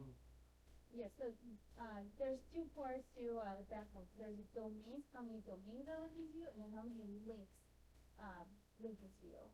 So domains are more important than links. But either way, The stronger the domain, the backlink, Yes. the better Yes. it's your domain. Yes. Yeah. Yes. So every domain has a domain authority score, from like a 0 to 100. A lot of websites out there, spammy websites, will have like a domain authority of 10. So that doesn't really impact if they're linking to, it doesn't really matter. But if a website has at least domain authority score 30 or higher, and linking, like let's say local newspapers, like they probably have domain authority of like 80, 90. So if they're linking to you, then that helps you build your trust, domain authority, score. I've got here for small business who are doing maintenance, and they are going to mention you that you're an event or someone article about you, ask for it. They will not always do it, but go back and say, do you mind my website, article, or something, and that will help. Perfect. Especially like if, let's say somebody's writing an article about you guys and they're saying used car dealership and they're hyperlinking used car dealership, those are money words. Versus like if, let's say, hypothetically, let's say you deal with name is Prime Auto USA and they're hyperlinking, that's your brand word. Both are important, but the money words, then that even helps you even more. And when I do the audit part, I'll show you how to actually look up all that information. I think we finished Google Maps, so we're going to do the local results. So Google Maps, ultimately, as long as you have it optimized and you're doing everything else, you'll obviously show up there. There isn't a lot you can do to, let's say, get 10 times more traffic from your Google Maps listing. With the organic results, so this is the localized organic results you're seeing at the bottom, that's where you have the opportunity to actually create content and generate a lot more traffic than just optimizing your Google My Business profile. And this is where we've seen huge opportunities. We've had dealerships that went from 4,000 visitors organically per month to 20,000 just by doing the localized organic results. So we're going to do the same exercise. We're going to see what's the ranking factors, and I won't make you guys guess. This is the ranking factors as of last year. They're important for the localized results below. So as we actually just touched upon a bunch of them, but the main ones continue to be on page, which you have the technical component, which I'll jump into as well, but that's your website, right? Some of that, especially in the auto space, you don't have full control over. The rest of on page is the quantity and quality of your content. And then links. So this continues to be, and if we look, and I'll go through it after, but just to look historically, the top two are literally on page and links. So they have always been very important to your SEO, and they continue to be more and more so important. In the automotive space, I've seen agencies that do SEO will just do a little bit of content, like you get like a couple blog posts, but they're not doing the link building, they're not doing the technical SEO. So it's important to know that it's still super important. For our audit, I'll actually go through and show you how you see how many people will link to you and all of that, but just so everyone's aware, backlinks is very important. Outbound link building is very important. I think everything with SEO is, at the end of the day, is manpower hours, right? The more you put in, the more you gotta get out of it. And there's really no, like you can't just automate it and just buy a lot of links, right? It's literally putting in the hours to create the content, putting in the hours to get websites to link to, outbound link building, right? You can't be buying links. Google doesn't want you trading links either. So it's literally all outbound. And like Kendra mentioned, it's literally if there's going to be articles about you, it's asking for the link back, right? It's that kind of activity, the outbound link building that gets you the links. Anyway, so I don't know, I was thinking strange, but I've seen some people get phone calls from so-called SEO agencies offering to sell them 1,000 backlinks for $1,000. That's spam. No way, because that could actually hurt people. Used to be very popular. There was a lot of what can I say? Over the last couple of years, the last 10 years, Google's gotten a lot better at identifying and penalizing for all that kind of stuff. And don't think that Google's above penalizing you for it, because they've done it to big brands. Macy's was delisted from Google 15 years ago for that kind of stuff. It's really, yes, I have a book that's going to be published on this in the next couple of months, but I have a whole section, white hat SEO and black hat SEO. So black hat SEO is stuff that Google tells you not to do, that people still try to do once in a while, but Google's gotten so much better at catching all of that and ultimately penalizing for it. So yes. Don't you recommend on backlinks, you really don't need backlinks that may score less than 25 or 30. Otherwise, Probably less than 20. I mean, it's not going to hurt you, right? If it's a relevant website, and it's obviously you're not paying for it. If a relevant website and they have a lower authority score or whatever, so all of this authority score and everything are all estimated by third-party tools. So Google used to have what they called PageRank, and they would tell you everyone's PageRank. It was 0 to 10. And they actually came out with a toolbar that you would have in your browser, and you go to every website and it would tell you what the page rank is. It was really, really useful. And then Google took all of that away, and now third-party tools estimate it, and I'll show you guys an example of how it looks. So first of all, all of that's estimated. But second of all, if it's a relevant website, if it's a website in automotive and somehow they're writing an article about you and are going to link to you, it's not going to hurt you. But for sure, getting linked from CNN or Fox News will be more relevant than someone's blog about their pets. What was it called? The public network or TV network? PPNs were very popular. I have another business from a long time ago, hosting related, but there was a whole web hosting subsector for C-class IP hosting. So people would host on different IP addresses, different websites, and create their own blog networks, interlinking to each other, and it's a lot of funny business. That's when Google started cracking down on that's fake websites. For those who have been using the internet for a long time, keyword stuffing was also very big. People would put keywords at the bottom of their website and make it the same font as the background, so users wouldn't see it. It would be for Google to think that you're relevant for these keywords. There's a lot of funny business that went on and still goes on a little bit, but Google has just gotten so much better at detecting all this stuff. And definitely, I would stay away from buying links. Any spam you get of I'll get you 10,000 links, that kind of stuff, I would certainly stay away from. It's all there's no shortcuts to it. Any shortcuts to SEO, you're going to lose out on. It's literally putting the hours to create content, outbound link building, and fixing your technical things. Cool. Historical, we looked at very briefly, but again, social doesn't really have a factor in it anymore. And then links and on page continues to be most important. If you think about it, I think I literally put it in the book like that, but Google is like a popularity contest, right? You have content. Content gives you an opportunity to show up in search results, right? That's what content does. If you don't have an article about something and someone searches for that content, it won't show up if you don't have it. I think I might even have a good example. And then links are literally how Google determines how important you are. If there's a lot of other important websites that link to you, then you're important and you rank higher. So I do have an example, and I've been using this example for 3-4 years now, based on the dates there. And I think the rankings are a little different now, but this is an actual example from 4 years ago. So if you search luxury sedan on Google, this is what will come up. So obviously everyone wants to be ranking for the search term, right? I'm sure Mercedes wants to be there. I'm sure BMW wants to be there. Edmunds and Car and Driver, I'm sure, would love to be there because they make money from the clicks that come to them, and then they sell the ad space. The reason US News is there, and US News is obviously not the most relevant website, right? They're not an automotive website. So what US News has going for it is US News has the most links, right? More people link to US News than Car and Driver and Edmunds. Just their domain, their domain authority, and everything else is just more valuable. And then the second piece, and perhaps the most important piece, is they created these pieces of content, right? So they rank actually first, second, third. The only reason they rank is they created these pages. If they didn't create these pages, like usnews.com would not rank. So content, every piece of content you create gives you an opportunity to rank in search. So they literally, and they specifically didn't just create one page that said best luxury cars, right? They created multiple pages to rank for different search terms. And the only reason they're ranking here is because they created that content. Make sense? Make sense? Make sense?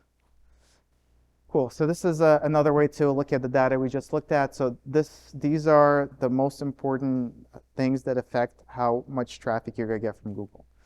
It's literally the ranking factors, like each one adds up to 100, right? It's what contributes literally in each category of how well you'll rank at Google and how much traffic you'll get from Google. So the ones I would recommend everyone focus on is obviously a Google business profile.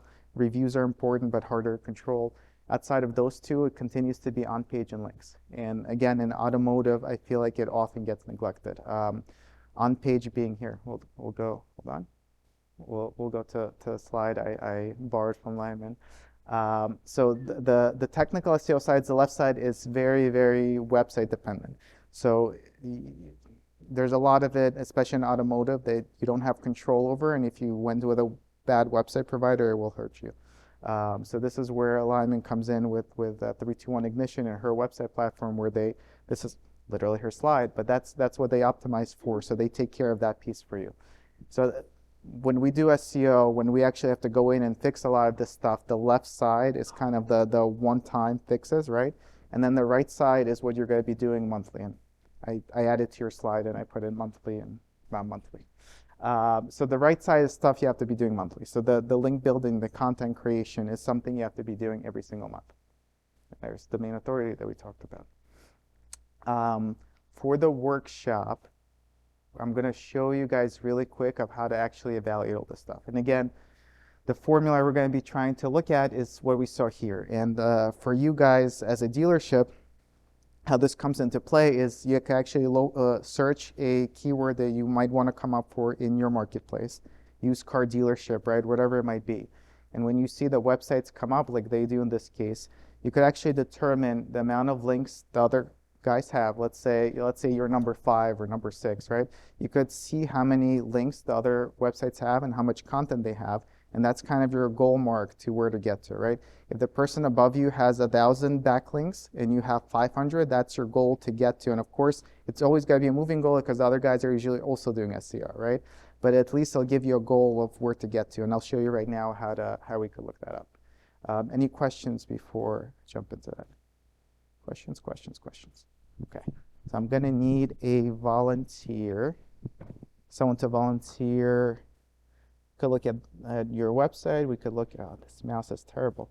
Could look at your competitor websites. Where? Perfect. All right, so give me 1 second. I just need to find where the mouse is. All right. Cool, so I'll show you a couple tricks, but let's start with what's the sign into Google. No, thank you. What's your website? I will not be able to type that in. You want to address for my AI? Just type it in for a sec. Thank you.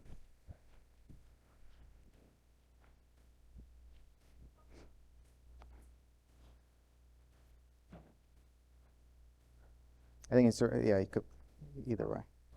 Either way, you could put into Google, you could put them.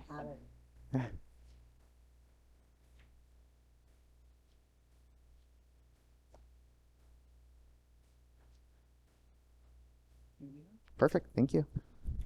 And thank you for volunteering. All right, so we're going to look at, so as we talked about, obviously there's technical SEO, and we don't have the time to really go into that, so we're going to assume you're doing your technical SEO very well. You have a very good website provider taking care of all that, and we're going to look at content and links. So I'll show you really quick, a couple quick things you could do. So number one, we're going to look at content, right? So when... Nice. Which screen is up there? What's up there?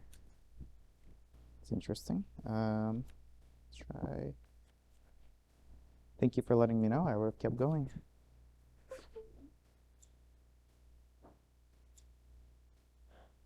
Wonder what screen's up there. Let's try it a different way. Yeah, let's try it this way. Still nothing, huh? How did the PowerPoint show be? Well, it must be multiple screens. All right, give me 1 second, guys. Display settings. We'll fix it. So instead of extending we're gonna only show on one. It's not it. Duplicate that script. That's what we're good. Yeah, we're good. Yeah, I didn't realize it was set up as 2 displays, but we're good now. Perfect. So this is the website that's up. So number one, we're going to look at your pages. So usually you would have a sitemap. You could see actually the pages. I don't know why I'm not seeing one, but possible I'm just... So step one, you'd want to have a sitemap. Let's see if I could get to it this way. We cannot. So first of all, you probably do have a sitemap somewhere, but if you...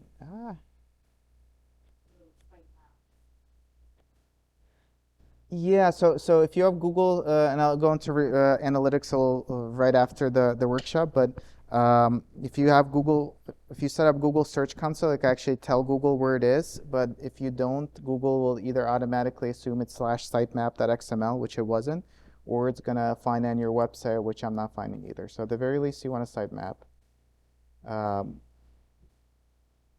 your website provider is supposed to do that. Yes. Your website provider is supposed to do that.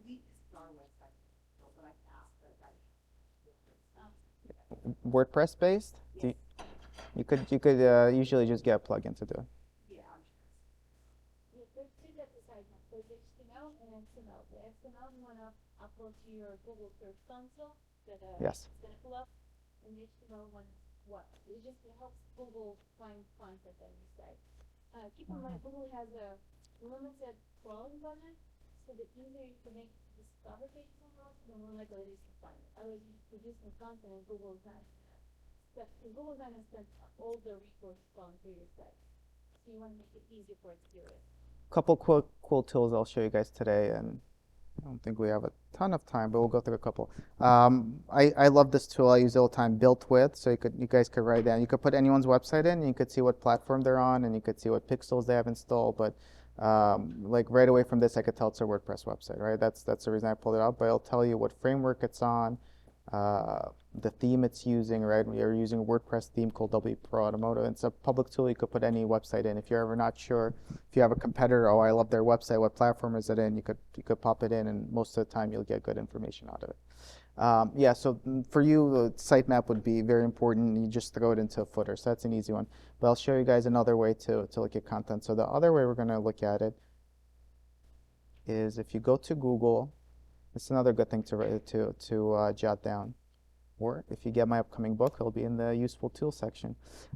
If you do site and then semicolon and then your domain name, it'll show all the pages you have indexed in Google. So this won't be necessarily all the pages you have, but these are all the pages that Google has indexed of yours. So a couple things to see here. Number one, if you have a lot of content you're not seeing here, that would be something to troubleshoot. You would go into Google Search Console and you'd look up the information.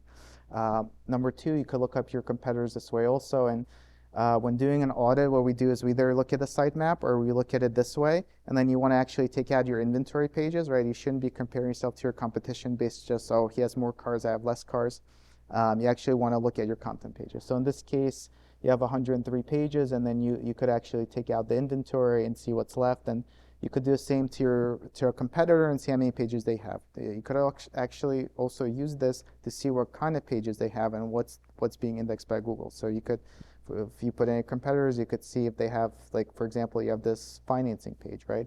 So this is all public information. You could go in and see what kind of content your competitors are creating. And again, it's literally just site, semicolon, and domain name. Cool. So this is the content piece. The next thing we're going to look at is the link. So we talked about content being important. Of course, it signed me out. Now I have to look up the password. There's a lot of tools that do this. Ahrefs is one I use more common, but there's a lot of them out there, and they all produce very similar data. Some of them are free. Most you have to pay a little bit for, but at the very least, if you're working with an agency, you could have them. I'm sure they have it, and if not, you could.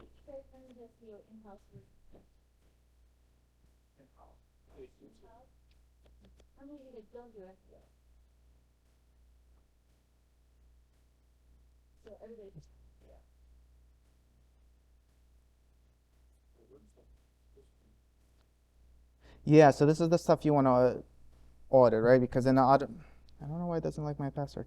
In the automotive space, it's. Let me try one more time. I'm sure I'm just. SEO is a marathon, not a sprint. Yes. So you fix all this stuff. It's not a light switch, and all of a sudden you start. Yeah. The value is over time. Right. There we go. Right. Like Alex and I were actually just talking about that. There was a survey that talks about that, how many people spend more money on PPC versus SEO. And for some reason, this is spending more money doing PPC than SEO. Versus, even though yes, SEO takes time, but PPC, you forever have to keep bidding on keywords. Instead of just, if you invest it up front, then over time you could actually reduce your paid media, could reduce your reliance on social media to stay And that's because again, it's a fulfilling demand. People already know they have a need and you're filling the demand versus pushing advertising to them to create that. Cool. So this finally pulled up. So this is the other part. So you have the content, right? You want to be creating content. You want to create content that people search for. That whole piece is completely separate. This is literally links, domain authority. For anyone that wants me to pull this up for their dealership, just shoot me an email. I'm more than happy to pull it up for you, your competitors. But this shows you a couple things. So number one, DR is domain rating. So that's the Ahrefs equivalent to PageRank. Everyone kind of has their own, but that determines how authoritative your website is. So this is a good measure compared to your competitor. So if someone is at 50 and you're at 6, that's going to be a lot of SEO work to get to their level to have your content start ranking above theirs, right? So this doesn't determine doesn't determine your content. You still have to create content. This will determine how well the content's ranking. And then the other part is the links. So you have the referring domains. So Layman touched upon this earlier. So more important than getting a lot of links from one domain is to have a lot of different domains linked to you, and they themselves have to be obviously relevant and authoritative. And with this tool, and I think we literally have one of the cheaper plans in this tool, so it's not like you don't have to spend a fortune for this data. You just again, reach out to me, I could get it for you, but you could literally go in and see the exact links, exact websites that link to you. And you could do this exercise for your competitors as well, and literally you could export it. And a good exercise is one of your top competitors who's doing amazingly at SEO. You could literally export all the websites that link to them and go one by one and try to get those links as well. Reach out to the website, be like, you're linking to these guys, can you link at me as well? So that's usually a good exercise, and it's good to evaluate websites that are linking to you. In some cases, if bad websites are linking to you, you could actually disavow the links with Google. So there's a whole backlinking universe. If you're not working with an agency or an SEO expert, it's honestly a lot of work. But at the end of the day, again, SEO is literally just putting in the hours. There's no, if anyone's told you otherwise, it's not true. There's no magic formula to it. There's no, a lot of agencies, especially not in auto, but sell it as smoke and mirrors, right? You pay me this for SEO, and then some magical things will happen at the end. It's literally putting in the hours, doing link building, doing these kind of analysis. Obviously the technical things on your website, and then creating content. Creating content is the big piece that you want to regularly be doing. Google, yes? Google search because there's so much fraud. Yeah, but I would need to log into it. There's a lot. It's very easy to fraud a small business when it comes to SEO. I have dealers, for example, one dealer once called me out and said, I've been paying this agency $2,000 per month to do SEO. And it's sending me reports that show them ranking, better and better keywords, but I'm not seeing any leads. Why is that?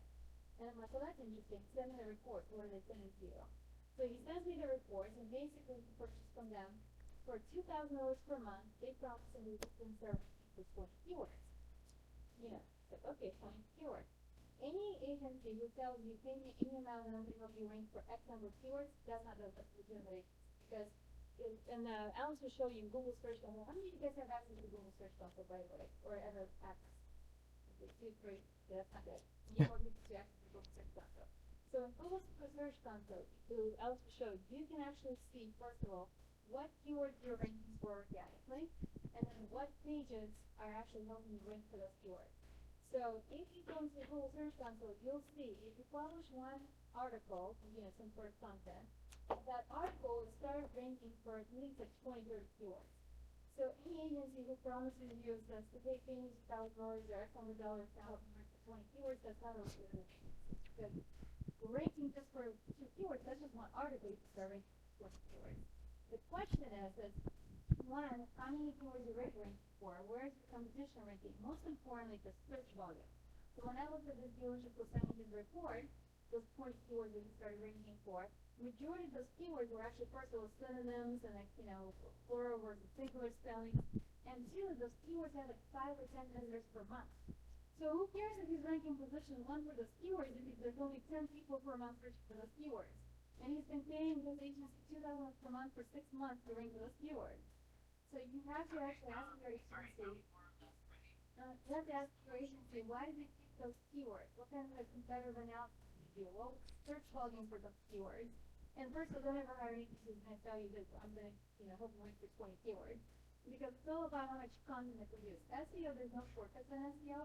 It's all manual labor and it's all data driven. So whoever's doing your SEO, make sure they're really good at data and spreadsheets and Excel. Yeah, it literally feeds into measurement section. So SEO is very measurable. I find that most people who do it on auto don't measure it. They're just, here's the 2 blog posts I wrote. Congratulations. Google Analytics has all your organic search traffic, right? If you're actively doing SEO, your SEO traffic will go up.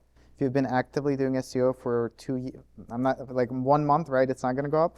As you could see, there's ups and downs. If you've been doing it, let's say 6 to 12 months, and your organic traffic is the same or down, you're not doing something right. You're not doing the correct SEO, or whoever's doing it for you is not doing it correctly. And then Google Search Console is very powerful. It's free, and it gives you information that before Google Analytics. So if you think about it, Google Analytics are people who get to your website, right? If they don't get to your website, you don't get that information.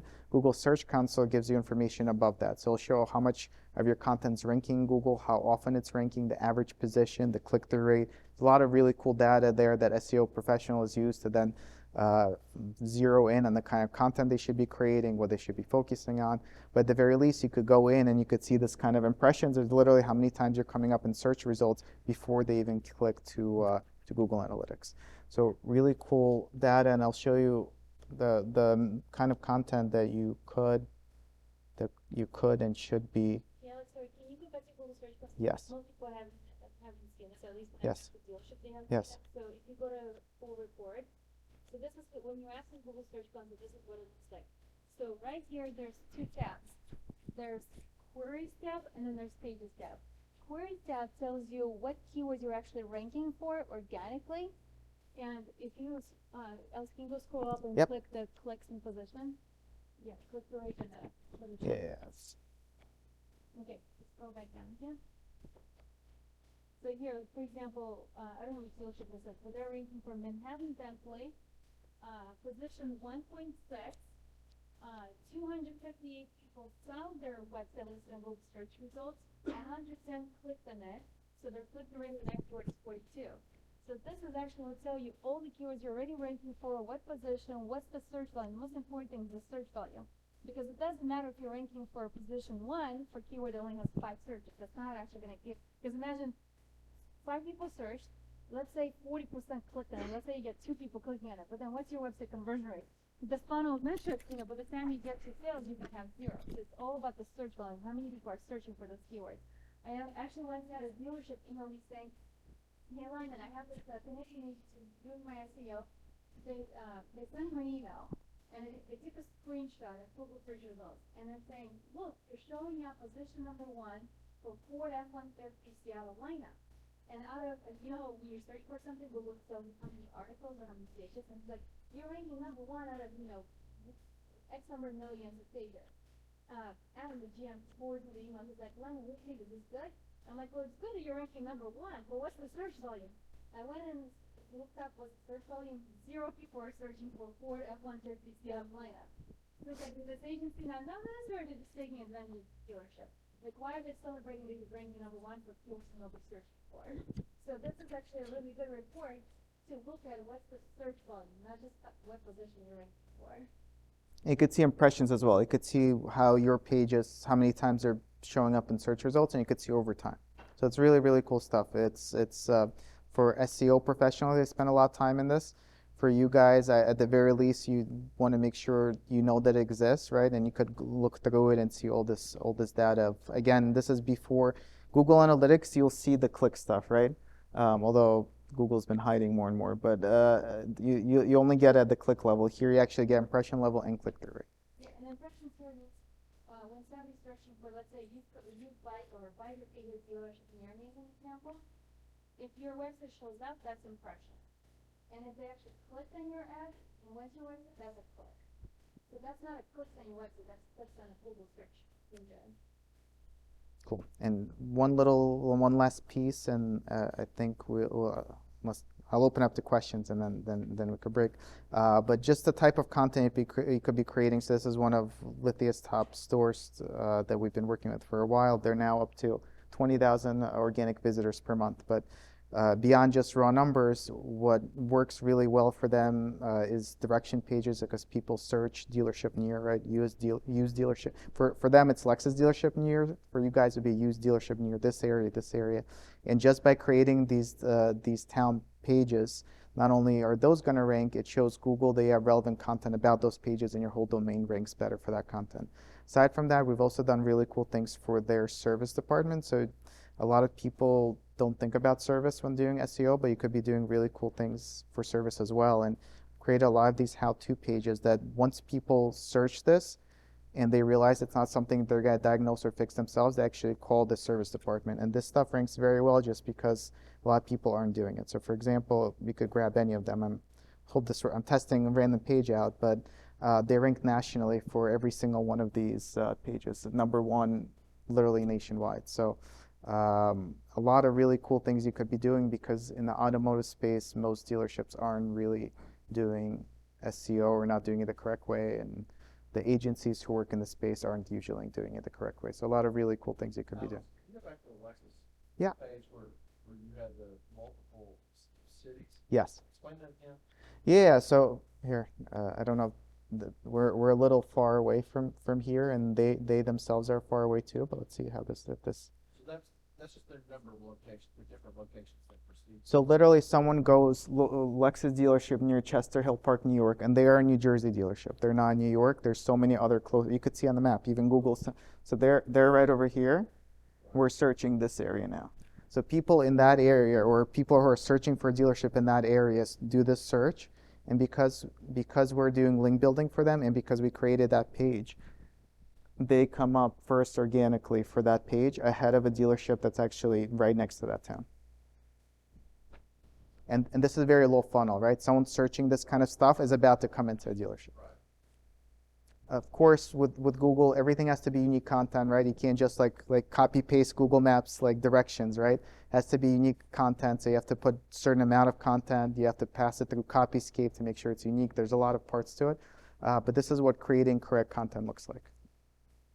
So far as the driving direction. Yes, yes, because other than just ranking on Google, you want the usability there as well. So in that, if you go like a specific, I'm not doing anything 45 miles out for help. What's the recommendation on the distance? It depends. It's very geo-specific. We have dealerships in the Midwest that we're doing 50, 60 miles because people are willing to drive there. In this area, in New York City, this is New York City Metro where I'm from, things are a lot closer, but as you could see, they rank nationally for it. So I think even in NYC Metro, we've done 30, 40 miles out. People these days, well, market's always changing.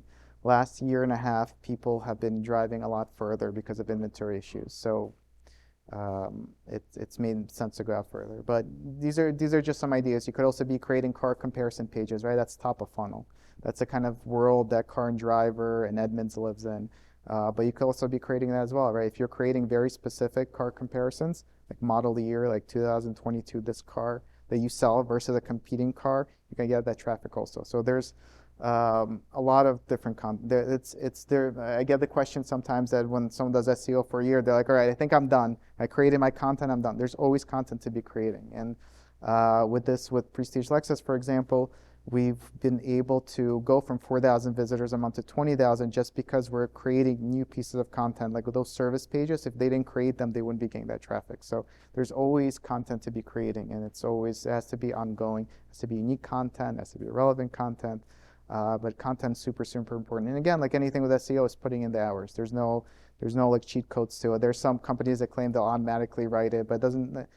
Google knows when it's automatically written, and it has to be local. There's a lot of pieces to it. Another good website, and again, I don't have the book out yet, but once my book is out, I have a whole chapter on useful tools. Copyscape, it used to be free.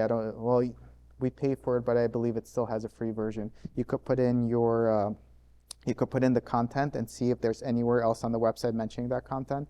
Google hates duplicate content. If you copy something else, or a lot of website providers will give you pages that are the same as their other 300 dealerships that they're providing it for, like completely duplicate content, like that's not going to rank. So content obviously has to be unique. It has to be, at the very least, I would go through this. And another way you could always test your content is if you put into Google, like literally, And by the way, it's not easy to write hundreds of unique content for these pages. But if you put like a couple sentences at Google, you could see if anyone else has that, right? If Google is indexed, any other page is having it. So that's another, if you don't want to use Copyscape, another quick trick, like if you go to your website and a lot of your pages are your website provider has duplicates of all over the internet, it's bad. Like we all the content we created passed through Copyscape. So literally that page we created for them is the only one that has these sentences. Yes. So in addition to the direction pages, which we want to certainly have direction from the town and your competitors. Yes. It's searching for each car near me or near your competitor. You'll come up ahead of yeah. But in addition to that, for everybody in this room, that the content of back credit, used car financing, biker behavior, there's a whole wealth of content that you could be writing that's relevant to your behavior, used car dealer business, and have a lot more content about that that will bring you up to that. Yes, one last. Yes. On the website that you used was Prestige Lexus? APH. So Ahrefs. Yep. Is that similar to like a SpyFu, right? Yes. Like that? Yeah, they're all similar. SEM Rush is another popular one. Majestic SEO is another one. They all do the same thing. Like it won't perfectly align, but when we do an audit for a dealership, we look at the domain authority compared to their competitors. We look at the unique content compared to competitors and unique linking domains. And you'll get the information with all those tools. It won't be perfect, but directionally it'll always be very similar.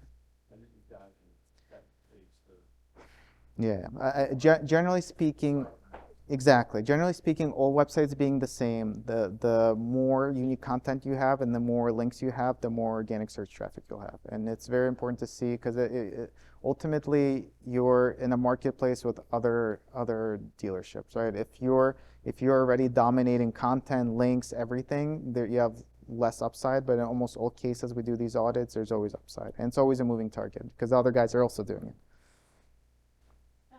The competitor of Ahrefs is the SEM Rush. None of the Ahrefs does that, but it SEM Rush, it will actually tell you not only which domains are pointing to you, linking to you, but if it's a toxic domain. Toxic means spam. And so then there's a quick, easy link to go and what Google posts this stuff out, where you just upload and say, hey Google, don't penalize me, don't allow those links exactly to me. Because if you have, especially if you buy one of those services where for $1,000 links, they might be sending you toxic that will hurt your SEO. There's a whole industry of doing those kind of services once Google penalizes you.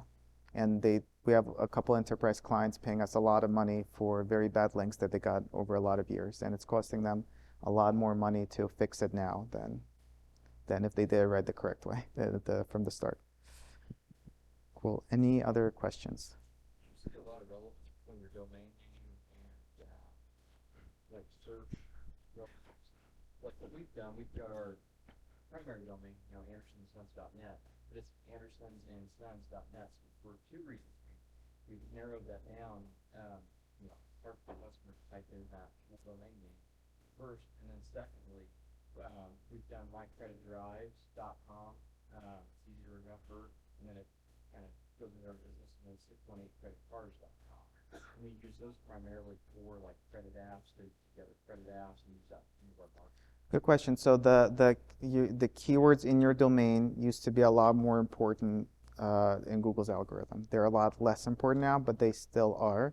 All things being equal, if your domain has the keywords that you're targeting, it will do slightly better, but it's not as important. Switching domains, let's say you have that long one, you want to switch to a new one, that becomes a lot more complicated. You have to set up the correct redirect. There's a lot of ways to mess that up, redirecting an old domain to a new domain.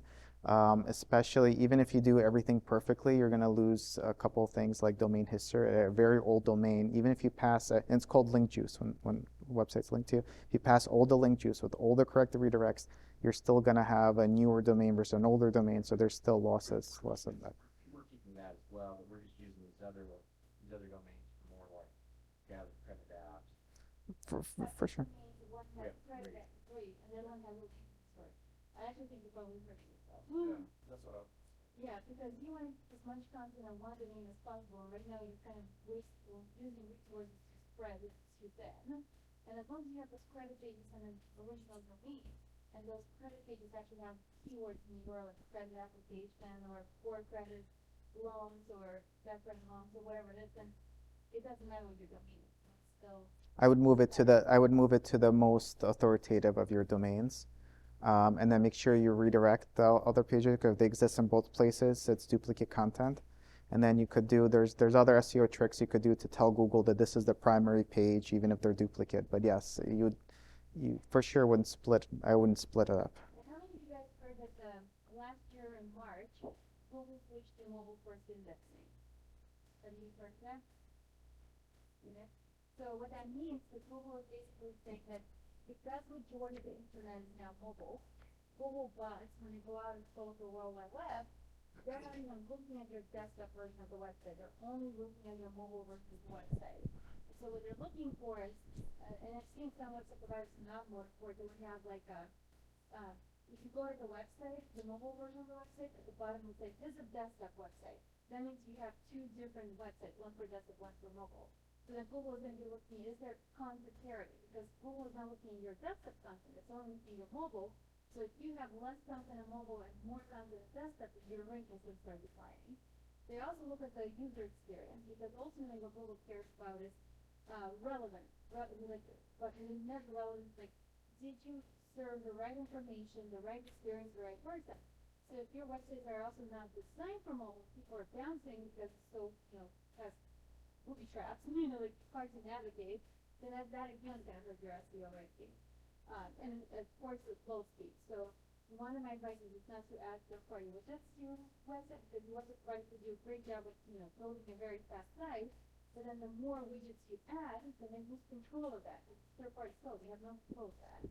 So the user experience on a mobile device actually also helps with your mobile goal, with your SEO ranking.